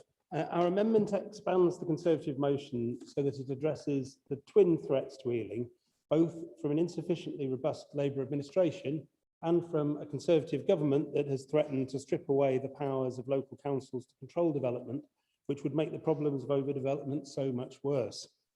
The Conservative councillors may seek to distance themselves from their government's white paper, but I think it's instructive to follow the logic of the literature that they're currently delivering. The banner headline on their so-called In Touch leaflets screams, Labour could bring back the LTNs. That's a fair point, but by the same logic, the Conservatives could bring back the planning white paper. Stop the Towers represent a major groundswell of opinion in the borough. Developments like Manor Road are clearly inappropriate in an area characterised by 2- and 3-storey traditional houses. It's a failure of this administration that it did not have the housing delivery figures in place at the appeal. It's also a failure of national planning policy that a planning inspector decided to approve that application. There is a housing crisis in Ealing. To address this, we need large numbers of new, genuinely affordable houses, not the types of properties that the government claim are affordable, like £400,000 flats for sale, but social rent and other deeply discounted rent tenures. However, we need to deliver this housing via developments that do not destroy the borough's character. This requires much greater rigour to ensure that large developments do not overshadow the conservation areas and fine listed buildings in our borough. We need a sensitive approach that provides genuinely affordable housing on the right sites so that we can bring the community with us. All too often, Ealing residents feel that uncontrolled development is happening in their neighbourhoods and they feel powerless to prevent it. This administration needs to listen to residents and partner with them to identify appropriate locations and designs to deliver housing without destroying Ealing. Finally, Madam Deputy Mayor, I hope that members of the majority party will be able to vote for our amendment, even if they are going to vote against the motion, as it is perfectly logical to criticise the Conservative government's approach to planning, regardless of what you think about your own approach to the administration. Thank you. Councillor Milken, please. No? Madam Deputy Speaker, I formally formally second this motion. Yeah. You can now go to Councillor Mason, Madam Yeah. Deputy Mayor, if you'd like Councillor to. Mason, please. Yeah, thank you, Madam Mayor. I was going to let Councillor Manneray have first go at this, but I thought, given Councillor Kumar's statements, I thought I'd give it a go. Profitability of the developers. I think it's sort of like just hypocrisy, basically. Hypocrisy on COVID regulations, hypocrisy on active travel, hypocrisy on development. Because of course, which Conservative Secretary of State sat next to Richard Desmond at a Conservative Party fundraiser and then called in Richard Desmond's West Ferry planning application in Tower Hamlets only a few days later? Was that Robert Jenrick? Could possibly have been. Because the reality is that we have a Conservative government that use political power to benefit their party donors. And we have seen that on PPE, and we see that also with Regeneration 2. And don't just take the West Ferry incident, also take the Jockey Club, stuffed to the brim, full of Conservative Party donors and bigwigs, that was able to get their planning application that was rejected by Elmbridge Council overturned. Because the reality, of course, of planning in this country is that it is being destroyed by the Conservative Party. And it should be no surprise that their intention is to rip up the rulebook and install instead a developer's charter that puts developer profit ahead of the interests of the public. You only have to look, as I pointed out a few years ago, to the Conservative Prime Minister's own planning advisor, Jack Airy, in the report that he authored from the Policy Exchange, that the planning system has been captured by the noisy minority. Because as much as the Conservative Party in the London Borough of Ealing wish to say what they do in respect of planning in this borough, the reality is it's their political party that believes that residents having a say over the future of their communities is wrong. And they brought forward the planning white paper that demolished planning regulation, that said that rather than putting communities in the driving seat of decision-making in planning, that they were going to rip up the rule books completely, an area for growth in which politicians and the people would have no say. Once every 7 years, people would get to talk about the future of the borough. But in reality, it meant that the rule book was ripped up so developers could have their way. And so we have a national government that says to every council in the country, you must build. You must build, and if you do not build, we'll take your powers away from you. And local authorities who have to face a regime in which the odds are stacked against us. Now, we know very clearly in that context that the Conservative Party opposite are the ones who support development that is not in the interests of residents. Because what is in the interests of residents in this borough are genuinely affordable homes and decent living incomes.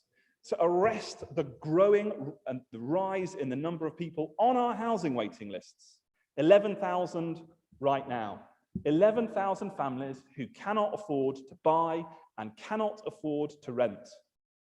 How many planning applications of phantom homes brought forward by developers seeking to generate profit from the planning system that their government regulate are currently on our books? 14,000. If the developers who donate to their party were to bring forward the applications that have been approved, we could end the genuinely affordable housing crisis overnight. But instead, they sit there as hypocrites, telling this borough that we cannot have the homes that our residents need. Now, this administration— That's 4 minutes, Councillor Mason. Well, I'll say this quickly. We've installed the design review panel. We've brought forward community review panels. We delivered the first successful ballot of a residential regeneration. And I'm so pleased that the councillors opposite have picked up the line in our corporate plan, because of course that's precisely what we're going to do in the Shaping Ealing conversation that we are now having with the public. Thank you, Madam Deputy Mayor.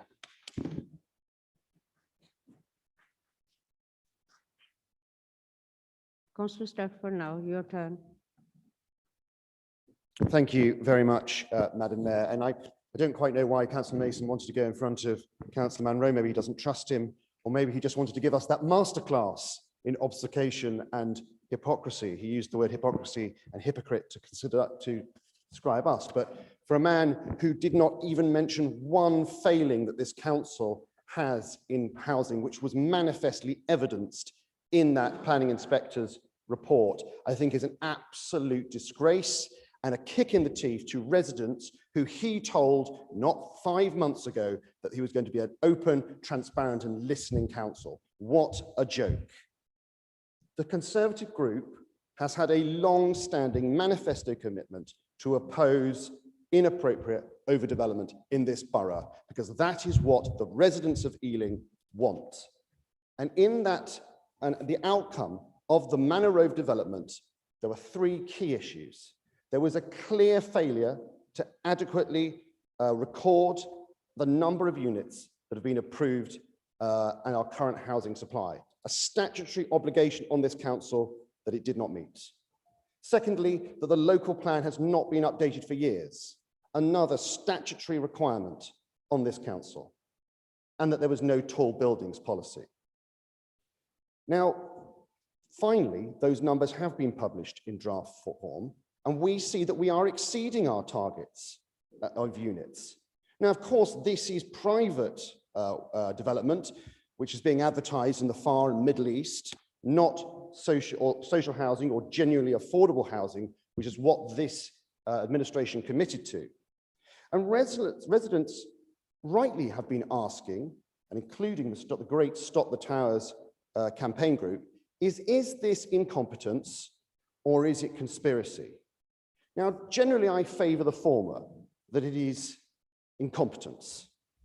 And even if there are failings by individual officers in doing the statutory duties that they have, the reality is that this Labour leadership and the Labour leader himself has to take responsibility for these failings. Let us not forget that Councillor Mason has already derided the Queen of the Suburbs moniker that this borough holds so dear. Let's not forget that he was the cabinet member for skyscrapers and overdevelopment under Councillor Bell. Let us not forget that Councillor Mason has been in post for 6 months, and apart from some warm words, nothing has changed. The blight of skyscrapers for rich buy-to-let landlords continues across this borough, and it must stop. Residents deserve a new local plan in place in weeks or months, not at some point in the future, probably after the next local election when we can forget about it. Residents deserve a tall buildings policy. Residents deserve a council who will set an example by dropping their plan to build a skyscraper on the council-owned Percival House site. And residents deserve a council that believes rampant overdevelopment of this borough must not continue. Our motion provides the first steps of this, so I urge all councillors to support it. Thank you. Thank you. Councillor Rice, please. Thank you. Thank you, Madam Mayor. I have served on the Planning Committee since 2018, and I'm humbled by the opportunity to work together with other councillors and help ensure we reach the right decisions for development in our borough. Regular planning training is made available in order that we all understand our obligations and make sound decisions based on actual planning matters which comply with requirements as laid down in law, the local plan, the London plan, and similar considerations. I must admit that I do respect many of the useful contributions made by opposition colleagues on the Planning Committee, so it does baffle me to hear the Tories opposite so critical of governance in this area when I know firsthand how well the system does work and how we do, for example, add conditions to applications before approval, and how we act independently and not along party lines and scrutinise the papers before us. Committee members strive to protect Ealing from overdevelopment by asking probing questions on matters such as Section 106 provisions for healthcare and education, and we advise planning officers on what information we want to see. One other matter that appears to have escaped the attention of those supporting this motion is the shortage of affordable housing and the waiting lists where families can wait for years, and how this has not been at all addressed by Tory planning policy. Even the planning inspector, on whose words we are hanging, advises on acute housing need, and that there are tens of thousands in Ealing in need of intermediate tenure affordable housing. And the inspector notes that there is no provision in national policy which justifies ranking one form of affordable housing over another. This is the Tory employed planning inspector pointing out how Tory policy is making it impossible for local councils to prioritise the most basic of affordable housing needs. This is Tory policy that puts developers and private profit first, instead of building homes within financial reach of so many of us who live in the borough. The Planning Committee understands its responsibility as regards public funds and planning decisions. And it pains me to see public funds expended on a motion tonight which will do nothing to provide desperately needed housing and which will bring nothing to strengthen the hand of the council in negotiation with developers. We here on the Labour side made that pledge to build 2,500 genuinely affordable new homes, and we are committed to building even more when we win by another landslide in May 2022. And looking to the future, we are talking to residents and businesses via Shaping Ealing, and we are taking a fresh look at the local plan and using whatever powers we can to employ to respond to what Ealing residents want for the borough. And I would call on anyone who wants to have a sensible debate and discussion on development here to reject this motion and let us focus on our efforts for standing up for our new local plan and standing up for Ealing. And let us see whether Manor Road will finally get the Tories opposite to stand up to the Tories in Westminster. Thank you.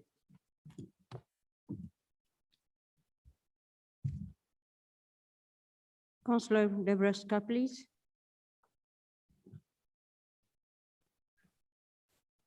Thank you, Madam Deputy Mayor. Many councillors here, as well as many residents in the borough, know that I'm vocal about inappropriate development in the borough, both in terms of overdevelopment and, to put it bluntly, the ugliness.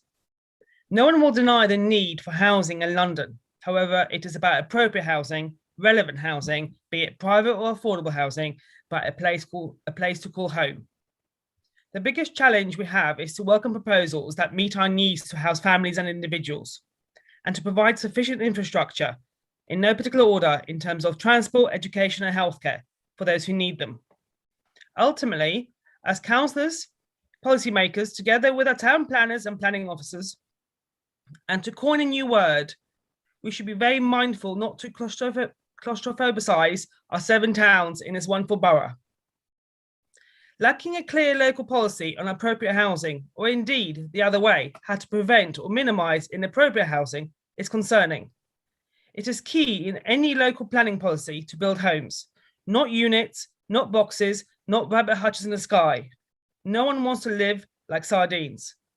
We're not here to emulate the skyscape of New York, Dubai, or indeed the Far East. We're not in competition with them. We should not be bowing to developers. We should not be making excuses just to allow developments for the sake of a numbers game. By not setting out an appropriate vision, you are allowing landowners to name the price, and developers, both large and small, and ultimately the residents, bear the brunt of that snowballing price tag. Don't anyone ever mistake my stance on inappropriate development as being against development. Far from it. I welcome the development of family homes. Don't live in the past, but respect our heritage.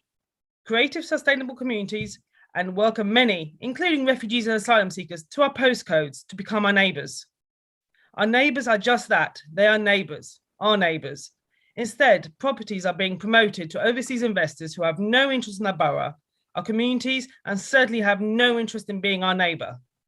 Don't urbanise our suburbs. It may be, unfortunately, too late, and our community has to live with the blight of buildings taller than the length of a 100-metre racetrack, casting an ugly shadow over existing homes. Write the policy and don't have the policy written for you by the developers. Listen to residents before it is too late. I support this motion and I hope the councillors opposite will take a hard look and wake up at what monstrosities they have created. Thank you, Madam Deputy Mayor. Councillor Merrill, please. Thank you, Madam Deputy Mayor. I wanted to speak a bit later because I wanted to actually hear the contributions from the members opposite, so which is why I'm now speaking. And it really pains me to listen to Conservative members of this council not understand the constraints that we have to operate under through your government. It's your government that makes us follow the planning policy. And do you know, Councillor Gallant, the planning inspector follows the policy of the NPPF, which is set by your Secretary of State. And even if we had supplied the housing figures, reading his report, he would have still allowed the appeal. So that was a red herring. And I will explain to you why it's a red herring. We have to supply figures which are not on the basis of how many planning applications we approve to build. It is we have to prove that there will be the 2,157 homes or 3,000 that your government is now saying we need to provide over the next 5 years, and they have to be actually built. We don't actually build homes. We have to rely on your private developer mates to build, and we have to have them built.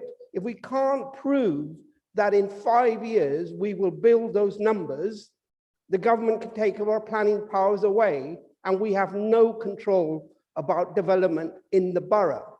The government will take it away like they do in the Shire counties and let people build whatever they want because we can't hit those building numbers. So therefore, we are reliant on having developers build in the borough for us to meet those numbers. And we also have to rely on 35% or 50% in land which is publicly owned to get our generally affordable homes. So we are under extreme pressure from the policy set by your government, Councillor Stafford. And if you would go and ask your brother and other members of this council who are now MPs to actually fight on our behalf to say we should have the power to listen to our communities about the kind of development they want. That's why we have Shaping Ealing, and we will have a new local plan. But that local plan, again, has to be in conformity with the London plan and with the national planning framework. And if it's not, it gets overruled. So no matter what we say, we have to meet those plans that the government sets. Now, it's your government that's forcing inappropriate development in the borough, because if we can't meet those 5-year land supply targets, which we don't control, because they're actually homes that have to be built on the ground, it's not planning permissions, so we're not hitting our targets. And that would have been really the result. And we are struggling to find enough developers who will be building in the next 5 years to hit the 3,000 a year. And we may have our planning powers taken away by your government. And then actually it would be easier, wouldn't it? Because then you couldn't blame us. You'd have to blame your own government for building inappropriately in the borough. Our local plan is dependent on us meeting those targets. If those targets could be lowered, we could actually have a better conversation with our residents about what sort of development we want. We want more employment. We want good jobs. We want to be able to do the right thing. But we are, and I know you don't like listening to it, but we are under your brother and the other MPs who now say we need to build 3,000 homes a year. We don't have the money to build our own, so we have to rely on your developer mates to build it, and then we get 35% affordable out of that development if we're lucky, sometimes less because they will go to the Secretary of State and say they can't afford to give us 35%, they can only give 20%, and that's the reality of the situation as we sit there. So Councillor Gallant, I know you're a new member of this council, but please read the planning framework and read what the reality of the situation is. We are not in control of the planning process. We have to react to what your government is doing. And the residents of Ealing and the Stop the Towers actually recognize that. They recognize the fact that we couldn't control. We said no to Manor Road, and yet your government inspector, following your Secretary of State's policy, said yes. And even if we had published the figures, we probably couldn't have met the 5-year land supply figures, and therefore it would have still gone through. So that's the reality.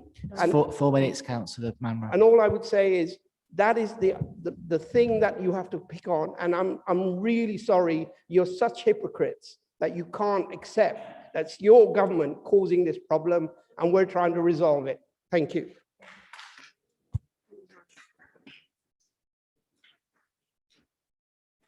Councillor Young, please.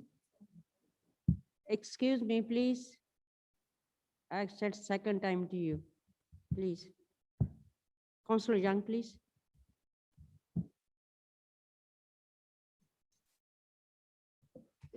Thank you, Madam Deputy Mayor. On the 28th of October last year, the Planning Committee met to consider the Manor Road application. It was a highly controversial application. Over 2,500 objections have been received. The local councillor Councillor Linda Burke, came to voice her objections on behalf of her residents. James Murray, the local MP, came and made representations on behalf of his constituents. And the two other MPs, because it's an application that's in the centre of the borough near the junction of the three constituencies, Rupa Huck and Virendra Sharma also made written representations against the development. Surprisingly, the Planning Committee responded to the objections from the people of Ealing and rejected the application. Good for them, I say, on that occasion. It's not too surprising that the applicant took it to appeal. It's often been said that planning is a quasi-judicial process, all the more so when it comes to an appeal, because you have to present your evidence and swap your evidence with the other party. When that was done by Ealing Planning Department, the applicant pointed out there was a big gap in their evidence. They hadn't applied the tilted balance test, as it's called. This was picked up by the applicant, but it was not picked up by the planning department. And that left the planning inspector little or no choice in coming to his decision. In fact, he's quite scathing about the council in his report. He says, and I quote, "The council failed to take account of government advice in the National Planning Policy Framework on how it should approach decision-making in that context. Put simply, the council failed to apply the so-called tilted balance in reaching its decision. The monitoring of housing supply is such a fundamental and important part of the development management process that it is not something that can be simply set to one side when discussions on housing applications are made. The failure to address this matter means that a very important part of government policy in the framework was effectively ignored. This failure to engage with the tilted balance was a significant failing and palpably unreasonable." But further, and he goes on to point out the real failing of the planning department, having had this pointed out, it took no steps to rectify the situation. Further, the council's evidence to the inquiry did not address this fundamental matter. When the omission was brought to light, at the point when evidence was exchanged, the council did not review its case as the PPC suggests it should, but continued to defend their stance without reference to it. Again, that is unreasonable. The planning inspector had no choice but to grant the application. The planning department, the Ealing Planning Department, let down the people of Ealing. It let down the borough of Ealing. And the borough of Ealing deserves an apology from its planning department for its being let down. Thank you. Thank you, Councillor Young. Councillor Johnson, please.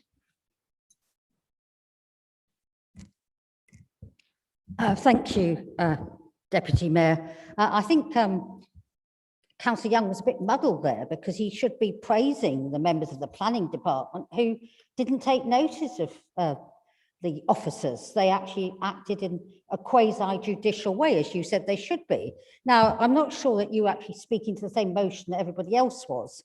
Again, like Councillor Manro, we can forgive Councillor Gallant for being a little bit muddled. He talks about going through Acton Gardens, and we're all quite proud of Acton Gardens and what they've done. And I know that Councillor Coskin said about the lovely square and how that's quite a successful development, and we've got the tall buildings there.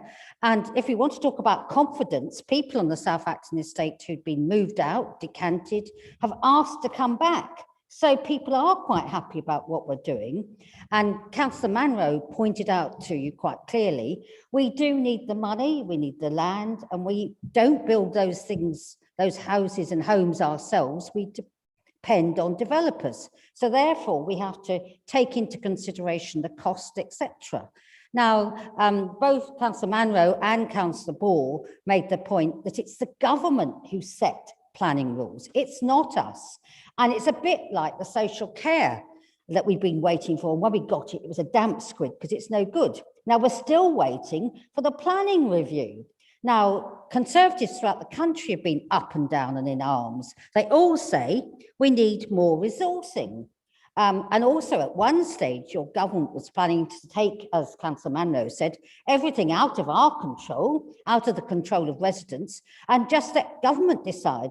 Well, maybe that would be best, but I don't think that would be very transparent or very democratic. So really, instead of putting motions to us and criticising us and our officers who do their best following government regulations, you should be contacting people in Westminster and complaining to them, because they're the ones who make the ultimate decision. And we know there's been great messes there.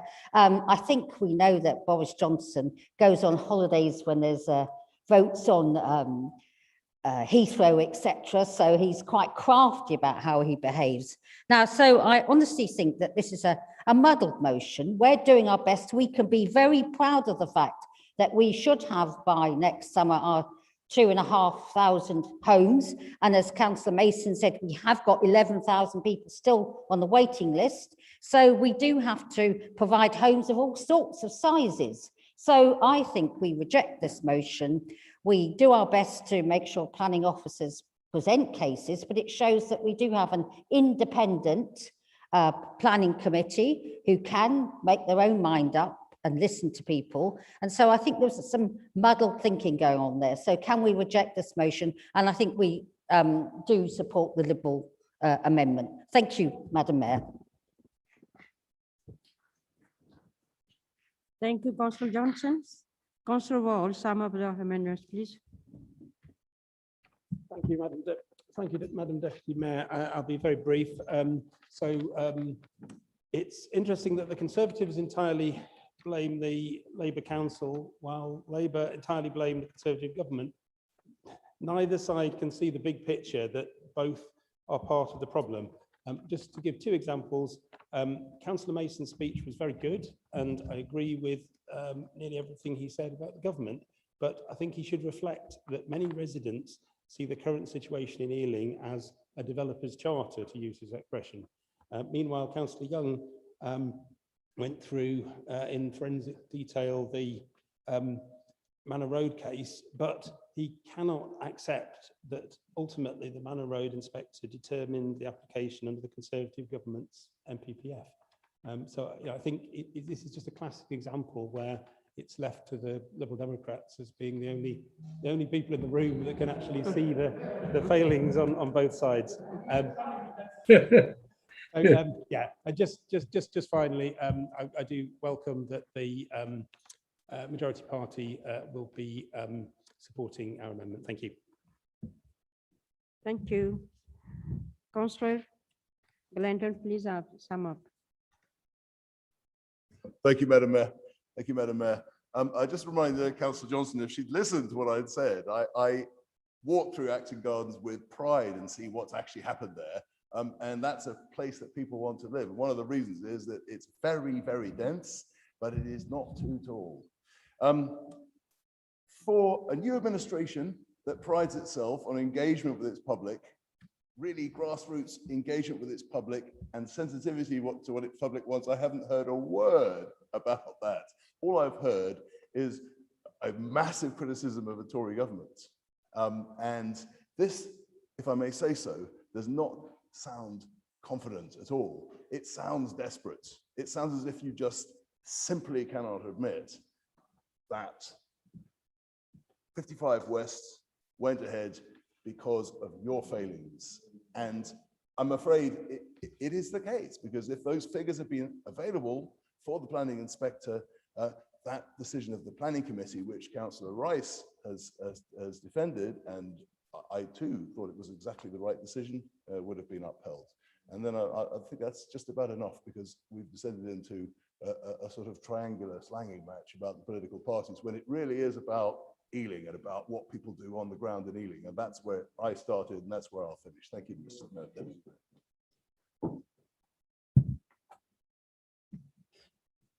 I will now take the vote on the amendments. All those in favor of the amendment, those against, abstention. Who's in the favor?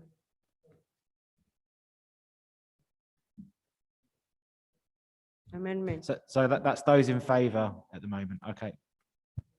Yes, so those are the in favour. Would you like to ask for those against the amendment, Madam Mayor? Who are the against? Point of order, Mrs. Mayor. My understanding of the rules is if the amendment is passed by a majority, then it becomes the substantive motion and is passed automatically. Can we have a ruling on that? No, that's incorrect, Councillor Stafford. You always take two separate votes. So you vote on the amendment, that then becomes the substantive motion, and then you have to take a vote on the substantive motion. So there's no automatic. Is that to allow the majority party to change its mind in the meantime? No, it's just the long-established rules of debate for most, all councils. So, Madam Mayor, you've heard you've seen the votes in favour of the amendment. Would you like to ask for the votes against the amendment? Who are the against on the amendments, please? So there are no votes against. Are there any abstentions on the amendment? Okay. So the amendment, Madam Deputy Mayor, the amendment is passed, and therefore you should now move to the vote on the motion as amended. So if you'd like to ask for those in favour of the motion as amended. Who are in the favor, please?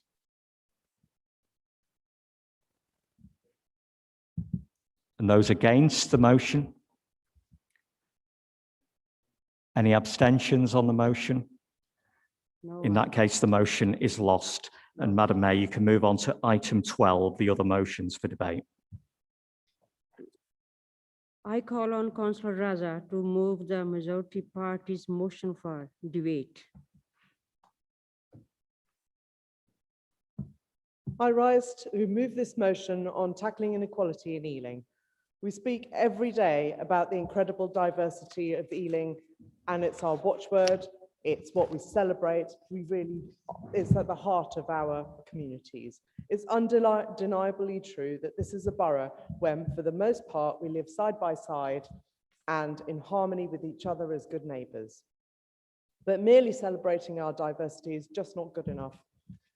We have to talk too about the inequalities that too many of our borough face, life chances that are not equal, health outcomes that are not equal, and access to services, housing that are definitely not equal. Too many people who won't get the fair deal as their fellow residents only a mile away. This Labour Council has fought to address those inequalities. We've invested hugely in genuinely affordable homes. We've targeted work on employment and skills. We've helped almost all of our schools become good or outstanding. We've established the Independent Race Equality Commission that will report next month. But we know this record, strong as it is, isn't enough. We are restless and we are impatient to do more to tackle those deep-set inequalities. We know that Ealing's residents share that impatience, and we know that the experience of COVID has magnified this. The pandemic has shone a harsh light on this borough's structural inequalities, and we know that someone born in Hanger Hill can expect a decade longer of life in good health than somebody born in Southall Green or Northolt West End. That is in normal times. But the impact of a deadly pandemic make those gaps even more vivid. We know that COVID was more likely to hit you hard if you were in precarious work, employed in the frontline services, or if you lived in overcrowded housing. The experience of the past 18 months gives us yet more impetus to fight the evils of poorly paid, insecure work, of poor quality housing, or of unequal access to health services.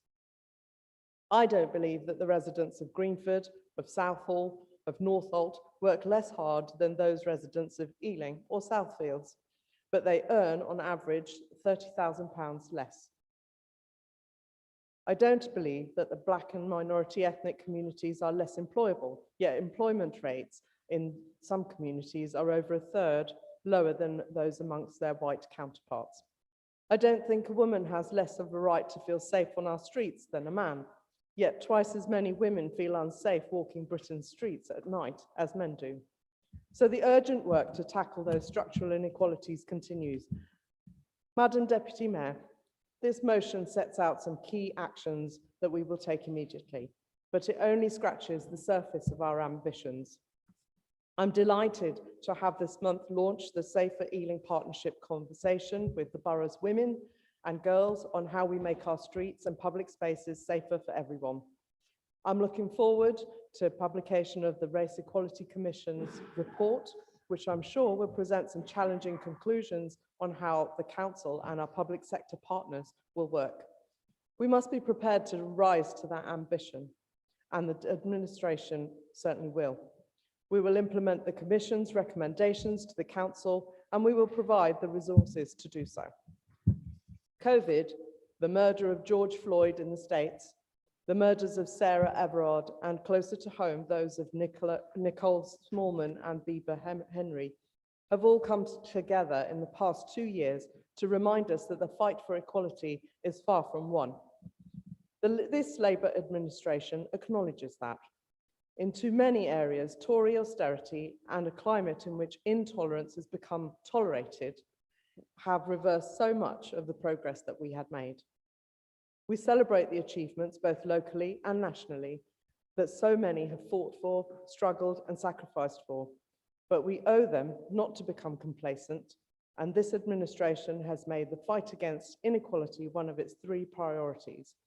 And this motion tonight and our concrete actions now and in the future are a commitment to doing just that. Thank you. Thank you, Raza. Councillor Mason, please. Yeah, Madam Mayor, I formally second the motion and reserve my right to speak.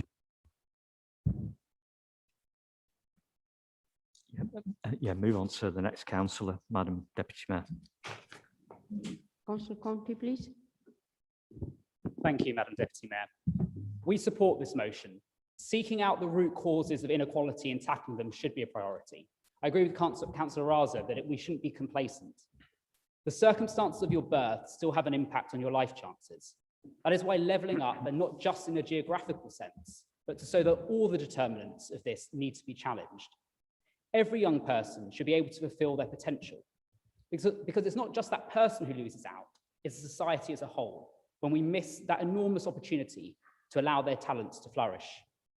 So that means tackling the criminals and the gangs who prey on the vulnerable. It means ensuring that we go beyond the 86% of schools that are rated good or outstanding. It means ensuring that the ambitions of the Care Leavers Covenant are fully realised to ensure that care leavers don't, the inequality experienced by care leavers is eradicated.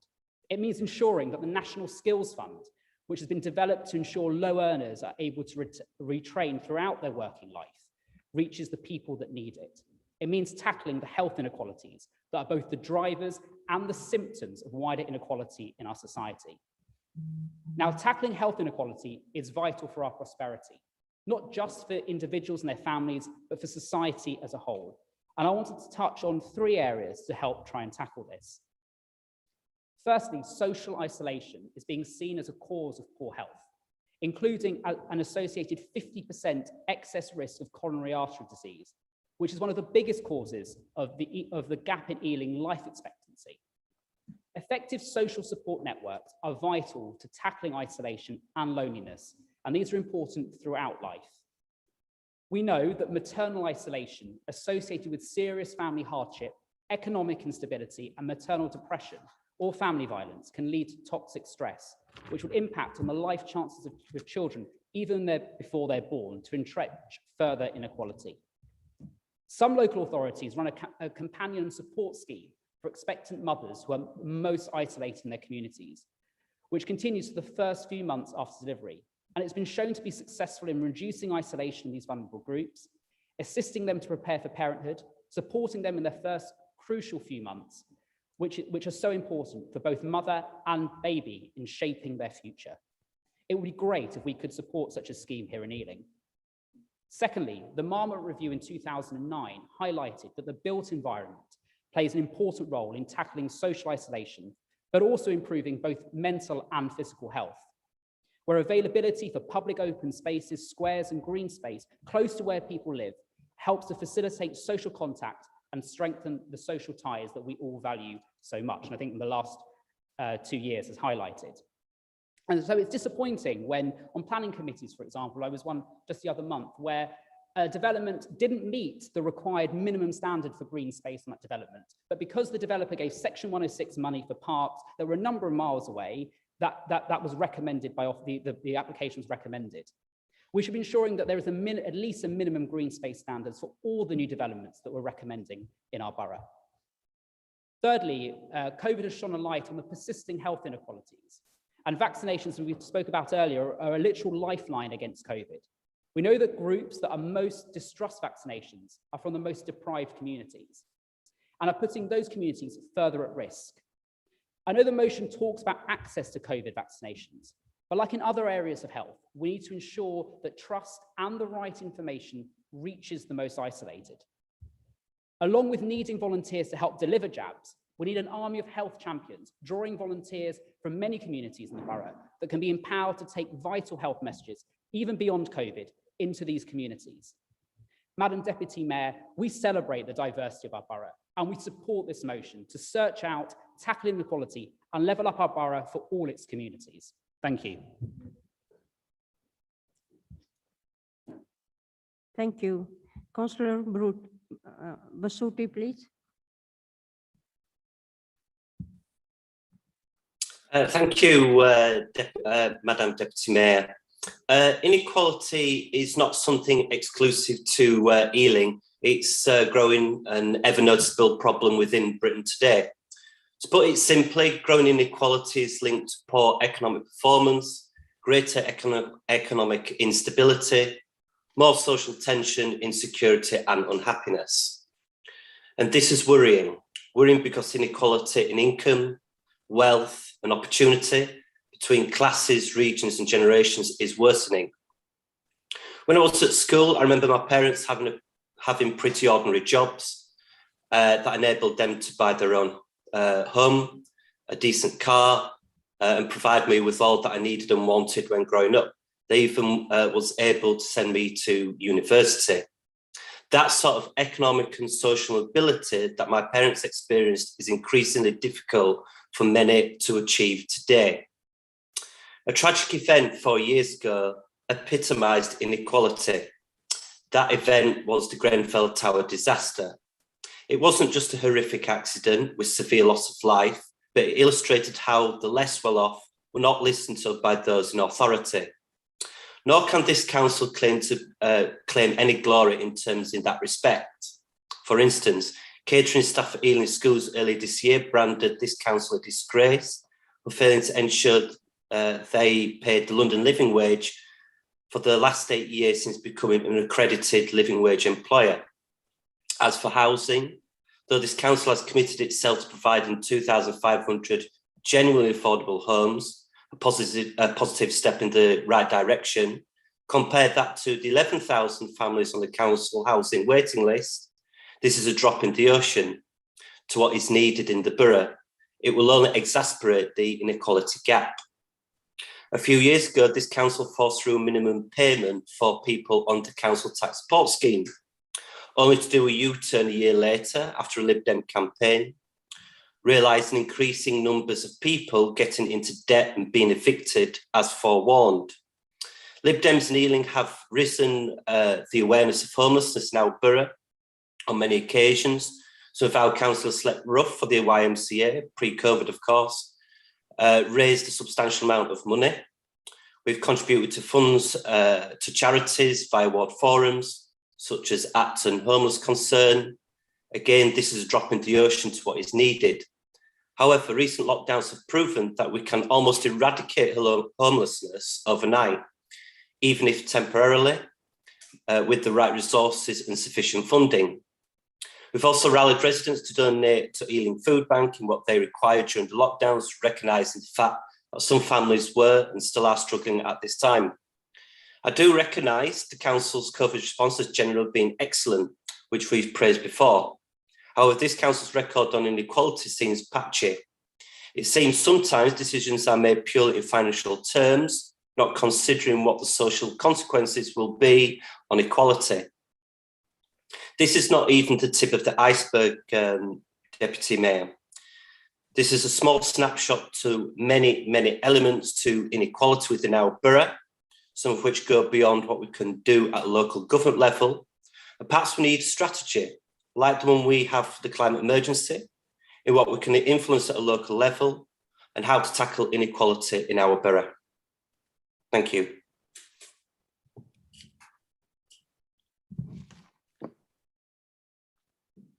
Thank you. Councillor Jammu, please. Thank you, Madam Mayor.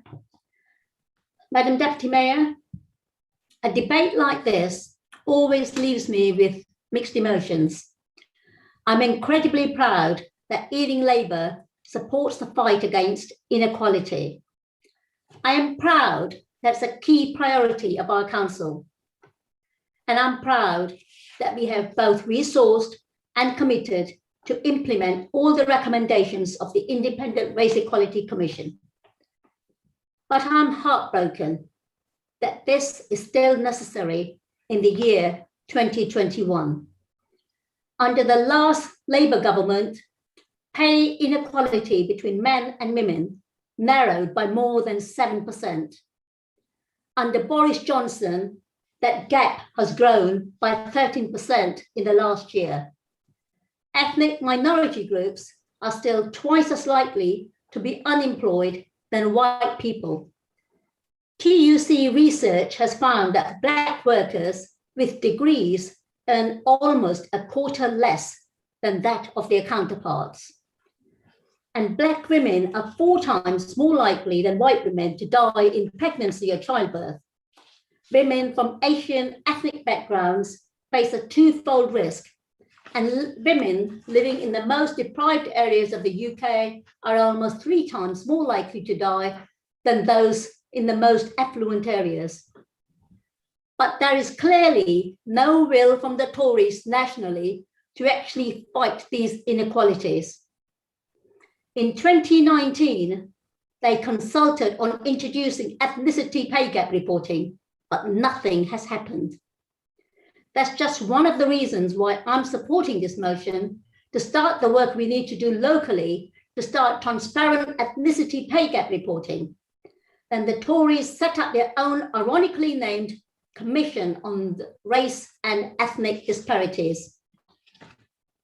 This commission was handpicked by a government advisor who had previously denied that structural racism even existed.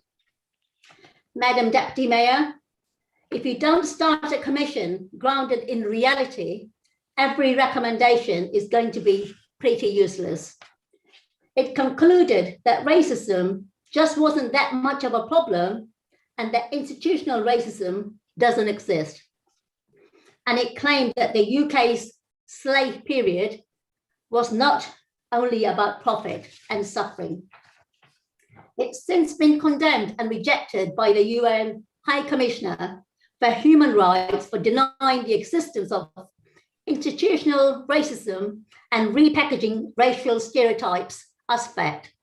I hope it goes without saying that Ealing Labour agree with the United Nations here.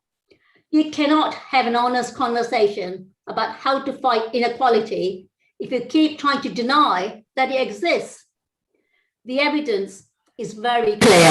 In every area of people's lives that is seen every day.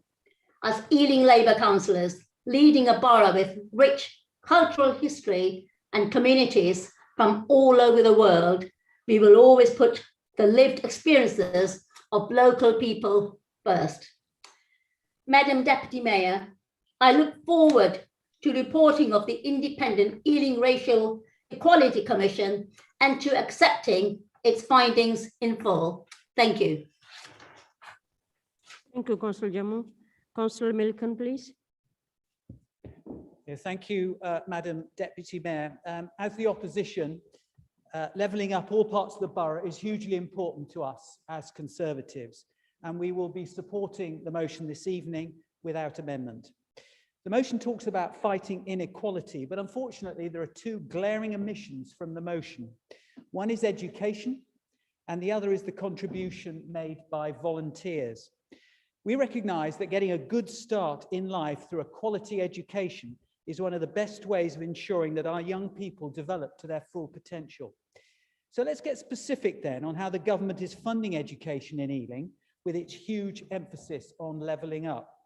For every pupil in primary school where English is an additional language, they receive extra funding. I just wonder if people have any idea how much that is per pupil. It's actually £630 per pupil. For every pupil in primary school, it's actually gone up from last year. For every pupil in primary school who has received free school meals within the past 6 years, the school receives extra funding. Any idea how much that is? That's £659. So every pupil who's received free school meals receives another £659 per pupil. For every pupil in primary school who lives in a household in the highest so-called IDACI band, which is a measure of deprivation, that school receives £772 extra funding. And there are other measures as well. Now, this all nets out that the school with the highest funding per pupil is Berrymead Infant School in Acton Gardens, and the second highest is Viking Primary School in Northolt West End, whereas of course that compares with the lowest funded, which are in central Ealing, as Councillor Nagpal indicated earlier when she answered my question. Now, the difference in all of these is the deprivation factors, is entitlement to free school meals, those where English is an additional language, lower prior attainment, and so on. So don't you think that education will do more to reduce inequality than almost anything? And yet we're disappointed that there's no mention of it in the motion this evening. And let me turn to the other glaring omission from the motion. That is the fantastic contribution made by volunteers and the not-for-profit sector in our borough. So let me just pick just two schemes. I'm disappointed the mayor isn't here this evening, the actual mayor, because I was going to mention the charity that he is sponsoring, which is Home Start, as his charity of the year. According to their website, there are 42 volunteers supporting 153 children in 81 families in our borough. Now, I have a friend who's a retired teacher who works as a volunteer for Home Start. I have to say it's not actually in Ealing, but she offers the parenting skills of emotional and practical support to vulnerable families, exactly the sort of community that the Mayor's charity is supporting. So let's recognise the work of all volunteers in our borough. So take the Kickstart programme funded by the government. I'm a trustee of a social enterprise, Cultivate London, where we currently employ 7 young people through the government's Kickstart programme. These young people would otherwise be out of work, yet are now thriving as they work with us on landscaping and horticulture and so on. So, Madam Deputy Mayor, as the opposition, we will be supporting the motion, but want to recognise the value of education and the contribution of volunteers and the not-for-profit sector and not-for-profit social enterprises as we level up our communities. Thank you. Thank you.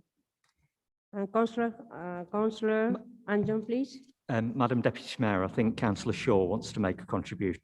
Okay. Thank you, Madam Deputy Mayor. I'd just like to say that we would like to raise the guillotine, please, to allow the debate to continue. Madam Deputy Mayor, that 14 councillors are needed in order to raise the guillotine, and I think there are 14 councillors, so the meeting can carry on until 10 o'clock, so you can continue with the contributions to this motion. Mayor, there aren't 14 councillors. Mr. Mayor, there aren't. There were 13 who stood. One is there. Thank you, Councillor Ball. There was some online as well, Madam Mayor. Yeah. Thank you, all of you. Thanks. Okay, Anjam, carry on. Thank you, Madam Deputy Mayor. This is an incredibly important motion and the one that I'm proud to be supporting this evening. I want to echo the words of my colleague, Councillor Jamo. It is heartbreaking that we still need to be so vigilant in the fight against inequality. I want to say a little about my personal story, which I think many people in Ealing would relate to. I came to the UK when I was young as an immigrant from Pakistan. I worked in a boutique during the day and went to evening classes to improve myself and gain the skills that would allow me to survive in a competitive world. While I love our borough and our country, my first few years here were difficult and challenging. I have experienced injustice, racism, and sexism. I know what discrimination feels like, the burning anger of being treated differently because of the color of my skin or because I am a woman and having no power to do anything about it. Like many of my Labour colleagues, these experiences pushed me into politics to try and support others and make a real difference to my community. Like many of my, but any difficulties that I and other immigrants experience in the UK have been made worse by the actions of successive Tory governments. The go home vans that drove around Southall, the hostile environment that made us feel unwelcome in our homes, Windrush, and the constant anti-immigrant rhetoric that has contributed to a rise in racism. Mayors, Mrs. Deputy Mayors, these policies are not shameful part of our past, they are still happening. The Nationalities and Borders Bill that Tory MPs recently voted through the Commons is the most racist piece of legislation in the last 50 years. It would wreck relationships, rip families apart, affect your friendship, and split Britain. Put simply, the bill means any foreign-born British citizen can now be deprived of their citizenship without notice or notification, so long as the British government believes they are eligible for citizenship of another country. There are more than 5 million people who fall into these categories, and that includes me. It is impossible to understand why the government would ever want to use such a wide-ranging and terrifying power against British citizens. It is legislation like this, along with almost everything that Priti Patel says, that reminds people like me that we are still fighting for equality, whether we like it or not. As this motion states, there are so many examples of how working class people, women, Black, Asian, and minority ethnic people face disadvantages in this world. In Ealing, we set up the Independent Race Equality Commission to listen to our communities as a response to the Black Lives Matter movement, to hear firsthand what their experiences of discrimination have been and to look for solutions. This is the duty of anyone who wants to lead, whether that is a borough or a country. Listen, have difficult conversations, and do everything you can to improve people's lives. It is a test of leadership that the Tories have failed. But Ealing Labour will not make that mistake. We are committed to being an open, transparent, and inclusive council, and that means that everyone in our borough deserves to have their voices heard. Mrs. Deputy Mayors, I am proud to be a Labour councillor in Ealing and to be supporting this motion. Thank you. Thank you, Councillor Anjum. Thanks. Councillor Kumar, please.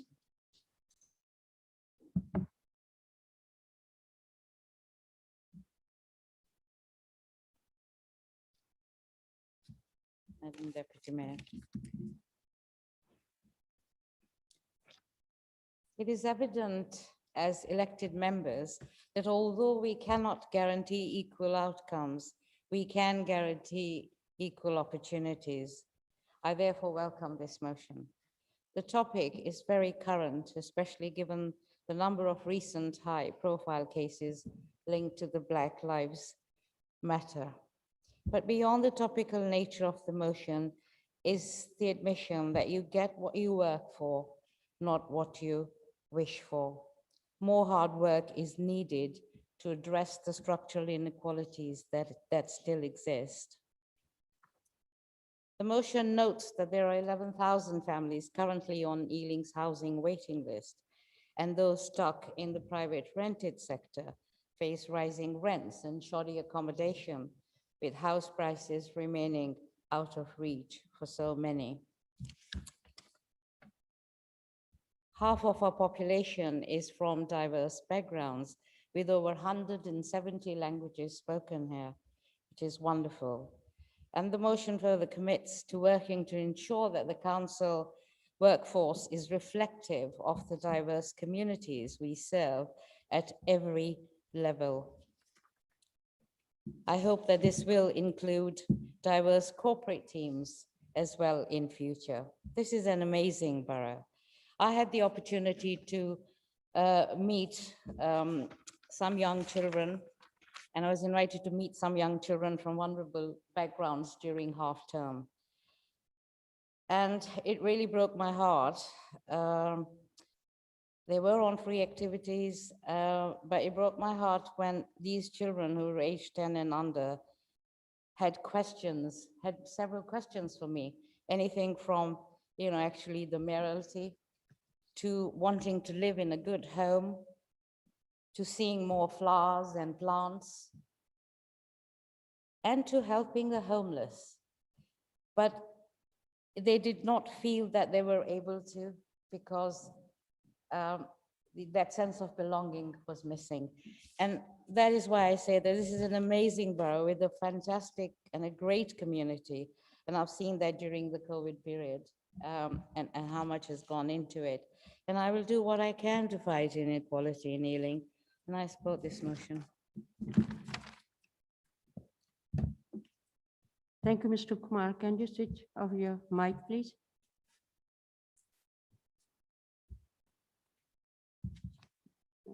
Councillor Taylor, please. Thanks, Madam Deputy Mayor. I think this was my first in-person council meeting, and I find the mayor's not actually here and the chief exec's going as well. I mean, I know we're practicing social distancing, but I mean, that's probably taken it a bit far.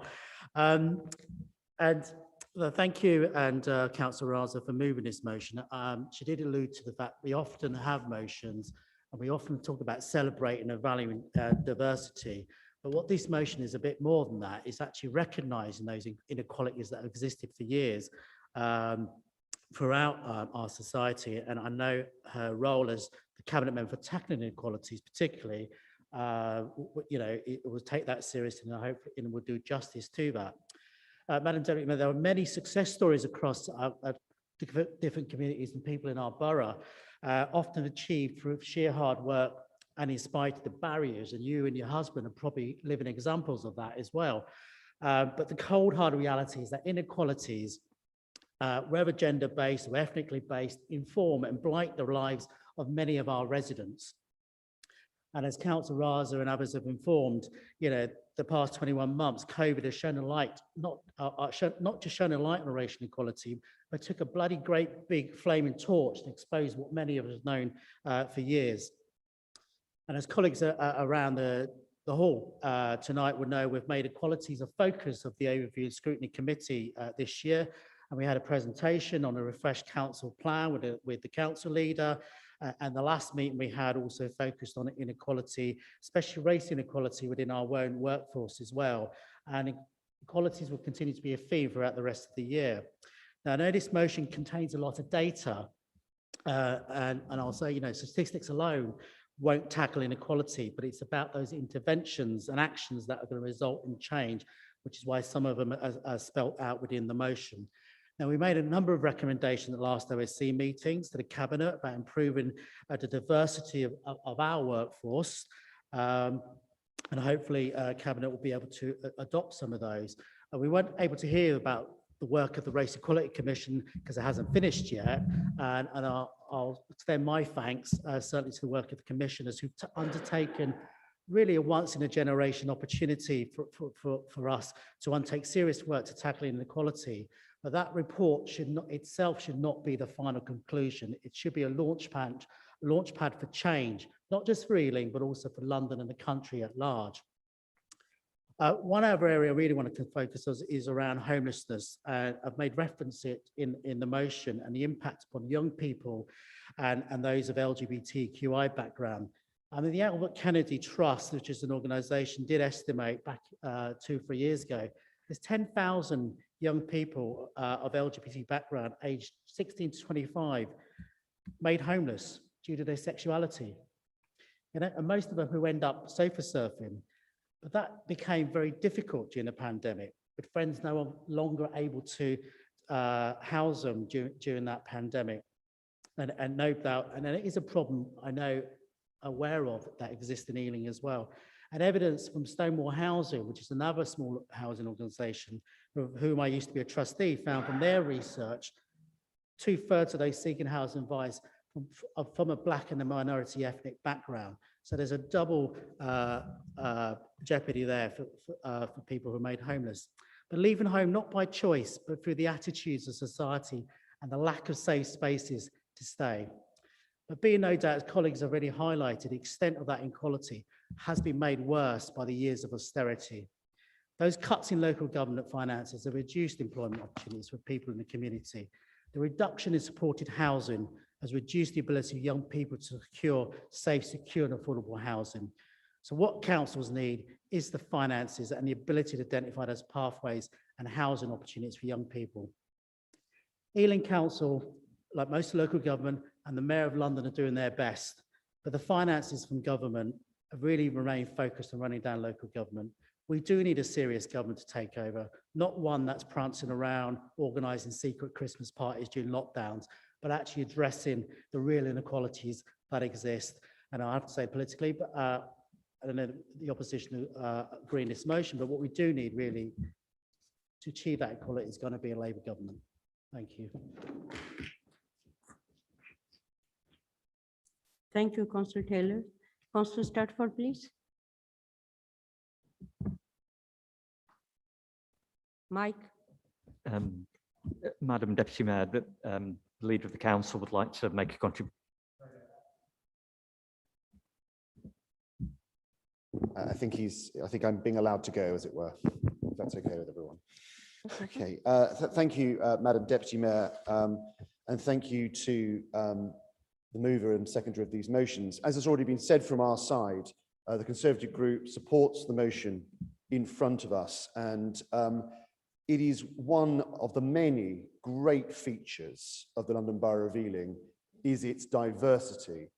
You know, when I have the great honour and pleasure of going around the borough to the mosques, to the temples, the gurdwaras, synagogues and churches, and that's just one level of diversity, to see the fantastic work that communities who, on the face of it, perhaps seem to have nothing in common because of their background, actually have so much in common and are working so hard to improve the lives of residents in this borough. You know, I think it's easy for people to sometimes forget, but my grandparents are immigrants, or were immigrants, they're dead now, were immigrants to this country. My grandmother fled Nazism, my grandfather communism in Germany and Russia, respectively, in what is now actually technically Poland. They came over, they had to live in a Nissen hut in an ex-army camp. My mother tells stories of her as a young girl living in that ex-army camp, of the racism that she faced because of the way she spoke, the way her parents spoke, the fact they couldn't really speak English. And so it's, even though on the face of it, it seems that some of us have no experience of this, only a generation before, we have experienced it and we feel the same pain that generations currently are going through. And so this report that the Independent Race Equality Commission is going to bring forward, I think we await with real interest. And I look forward to seeing the concrete examples that we as councillors in this borough can implement to improve the livelihoods of these people. As other councillors have touched on other elements, I will just touch on one other element. And I think the councillor who spoke before me was absolutely right to talk about LGBTQ+ inequalities. Councillor Milliken about educational inequalities, and Councillor Conti about health inequalities. And I just want to pick up one thing. The inequality faced by white working class boys across the country, and indeed in this borough, is another disgrace. And I don't want to take up any time this evening, but I would say that I think we do need further commissions to look at a lot of the issues that councillors this evening have raised, because there are other inequalities too that equally should be addressed. So we support this motion. And we look forward to working with you cross-party to implement the changes. Thank you. Thank you. Councillor Jasveerananda, please. Madam Mayor, I think the Leader of the Council would like to speak first. Please do. No, please do.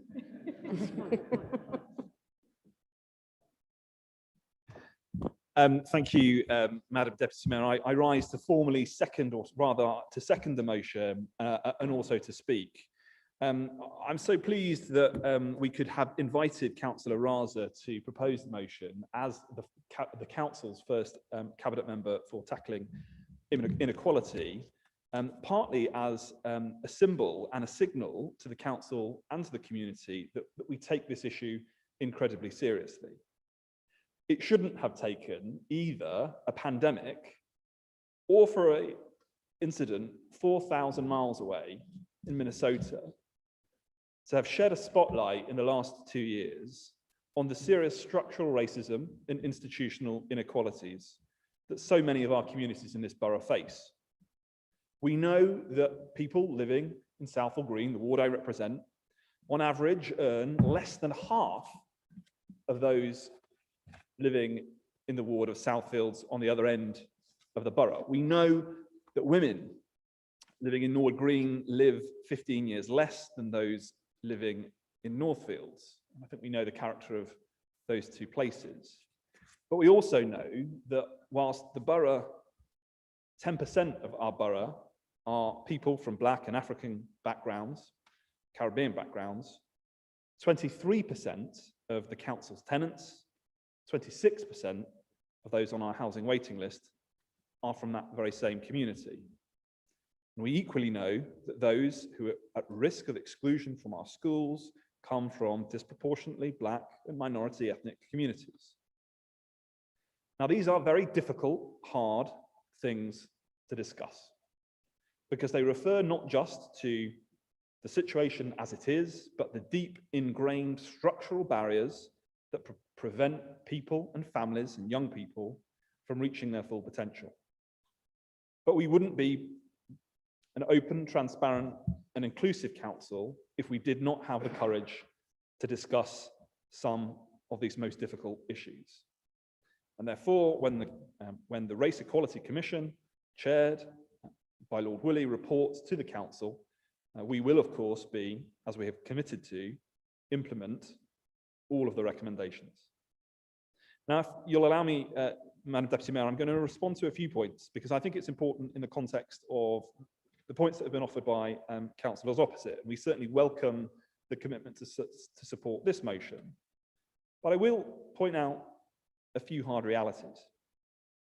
Councillor Milliken talked about the inequality in education. Well, he'll also know that in the school for which he has already said he's deputy chair, Fielding, have received £259,000 less than they would have done had the government met its commitment to keep the pace of funding for schools at a rate of inflation, a real term cut of £250,000. And likewise, Featherstone High School, for which he's involved, £707,000. Featherstone Primary, slightly less at 61, but nevertheless, we don't have a government that is committed to ensuring that we spend money on the public services that will support everybody in this borough to be able to lead the lives that they should wish to lead.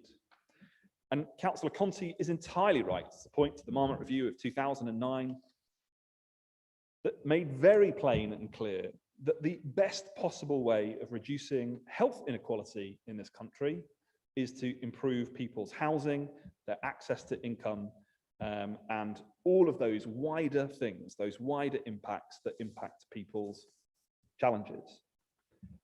And and Councillor Kumar, and also reflecting on Councillor Busuttil's comments from earlier today, we do have 11,000 people on our housing waiting list. Those are people who, by very definition of being on that list, cannot afford to be in the private rented sector. 4 minutes, Councillor And cannot afford to be in open market accommodation.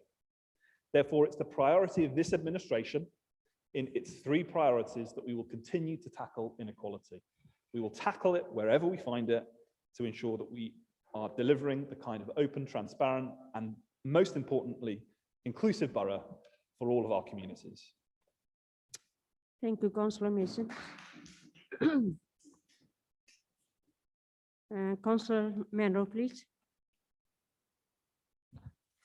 I think Councillor Anand was she- first, Madam Deputy Mayor. Madam Deputy Mayor, we may need to consider winding up fairly soon after Councillor Anand has spoken. We're coming quite close to the guillotine. Thank you. Thank you, Madam Deputy Mayor. Madam Deputy Mayor, much of the past 18 months has felt very new and alien. We've had our moments and our movements restricted. We've learned to live our lives via Zoom, wearing masks in public places is now second nature to most of us. But despite those new features of life, as local leaders and as council, we've really been fighting the same problems we always have, amplified by a pandemic. Those self-same ingrained structural issues of inequality.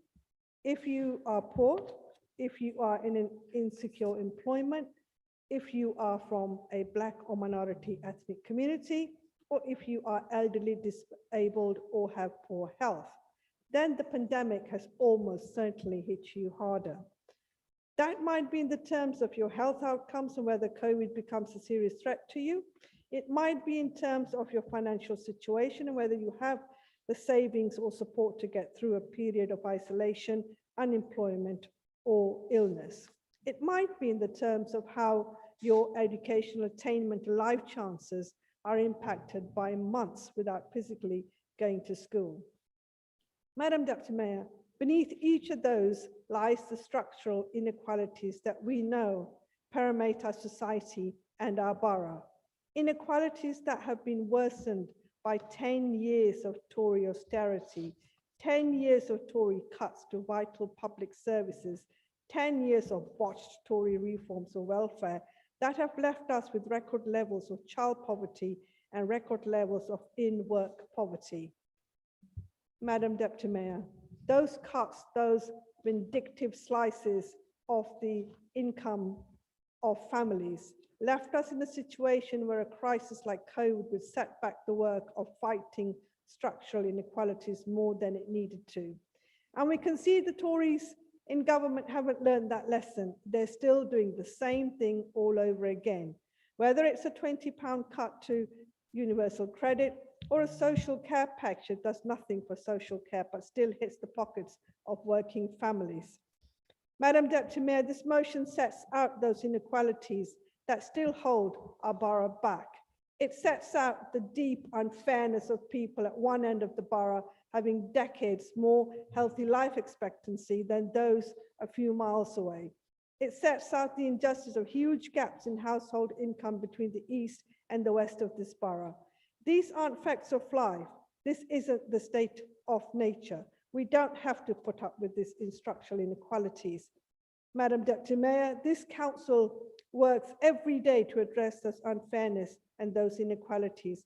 We must do more, and the pandemic has made that even more evident. This motion sets out some of the steps we will take, but the truth is that we must ingrain tackling inequality into everything we do. That's why we fight for a real living wage for every worker in Ealing. That's why we have invested in mental health support for all our school children. That's why we are talking to women and girls in this borough about how we make our public space safer. That's why we target our employment and skill works at the areas most affected by the end of the furlough and the struggles of the aviation sector. And Deputy Madam Mayor, that's why we set up and will accept and implement every recommendation of the Independent Race Equality Review. We'll stand alongside our communities and fight the giants of inequality and unfairness that still blight our city and our borough. Thank you, Madam Mayor. Thank you, Councillor Jaswiranand. Madam Deputy Mayor, we've got about 5 minutes left. I don't know whether you either want to take one more contribution or allow Councillor Raza to sum up or go to the vote. I think she has to sum up now, no? It's nearly 10 o'clock. Would you like to take one more contribution? Okay, Councillor Mann? Venro. Thank you, Councillor. Deputy Mayor. I'm glad I've had a chance to make a contribution. I think I just wanted to talk about actually what equality means. Inequality, I came to this country as a 9-year-old refugee. And there's not many people that have had that event happen to them as a very young child, where the army took over in Uganda and we were kicked out within 90 days. And we settled not in London, we settled in a small city called Bath. And I went to school there as normal and everybody else. And then I really understood what a different color means. I was the only child in a large school of 1,000 pupils who was colored brown. They were all English children. And then I understood what differences make. And yes, this country has improved over the years, but inequality actually really comes about from a lack of information and understanding of how systems work and how people actually live. And that's the reality of many, many communities that moved to this country over the years. Sometimes it's not what, how they're treated, it's just they don't understand how to access services, how to access resources, and then people take advantage of them. And sometimes it's their own fellow countries, people that actually take advantage of them as well. So inequality is practiced by all communities on each other and against other communities. And I think it's the duty of every fair-minded person to wish that everybody would get a fair chance in life, would have the ability to use their talents to the best possible case. And I think we know that that doesn't happen in many parts of this Ealing Borough and even London. There are areas where people are very, very wealthy and they use their access to resource and information to make their children even more wealthy and make them more successful. There are parts of the borough where that doesn't happen. So you have the health inequality, you have employment inequality, and really the basic one that I think really affects many communities is the lack of genuinely affordable homes. The other day I took an Uber from my home to come here. I no longer have a car. And the driver that was driving me said he'd been in our temporary accommodation for the last 20 years. He had a large family and they had moved him 6 times over the last 15 years from different parts of the borough. His children went to different schools, were moved schools 4 or 5 times.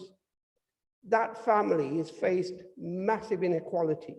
They've not had the chance to actually settle down in one area and really take part in our community. And I think it's really important that we do work cross-party, and I'm glad that people have said across the road that they want to work with us, because this is an area that we all need to work at. And we will be doing this for the next, I don't know how many years, but we do need resources. And yes, Councillor Taylor pointed out, we could do with the government actually recognizing the kind of resources we need as a local authority and the communities to actually level up. And if you really are serious about leveling up, there's leveling up to be done in London and not the north either, because there's parts of our borough where there's poverty. People are living in substandard accommodation that it's so bad that I wish tomorrow we could build the 11,000 homes that we need for the 11,000 families on our waiting list. But unfortunately, we can't. But we do what we can, and we will carry on that battle to make sure every child and every family get the ability to actually use their talents and to be able to get the education, the health, and jobs that they deserve. And that's what the reality is. It will be hard, 4 minutes, but I think Councillor we Mango. should do that. Thank you, Mr. Deputy Mayor. Madam Deputy Mayor, I think we need to move to the vote on the motion. If you're happy to take us through the vote. I will now take the vote on the motion, please. Who's in the favor? Very good. Thank you. Okay, the motion is carried. Do you want to move on to item 13, Madam Deputy Mayor? Yeah. I have received one motion not for debate on Ealing Food Bank. I have received an amendment on this motion submitted by the Conservative group. All those in favor of the amendment, those against, abstention. So if all those in favour of the amendment? All those against? Any abstentions? The amendment is therefore lost. Do you want to go on to the vote on the motion, Madam Deputy Mayor? Right, 14 now? Yeah, you go on to the go on to the vote on the is motion. therefore carried. We voted on the amendment, Madam Deputy Mayor, I think. So would you like me to? Okay. Yeah. So we're moving on to the vote on the motion. Those in favour of the motion? Those against? Any abstentions? The motion is carried. Would you like to move on to item 14, Madam Deputy Mayor? Are the appointments for the committee and other bodies agreed? Thank you. All the urgent key decision exempted from call in noted.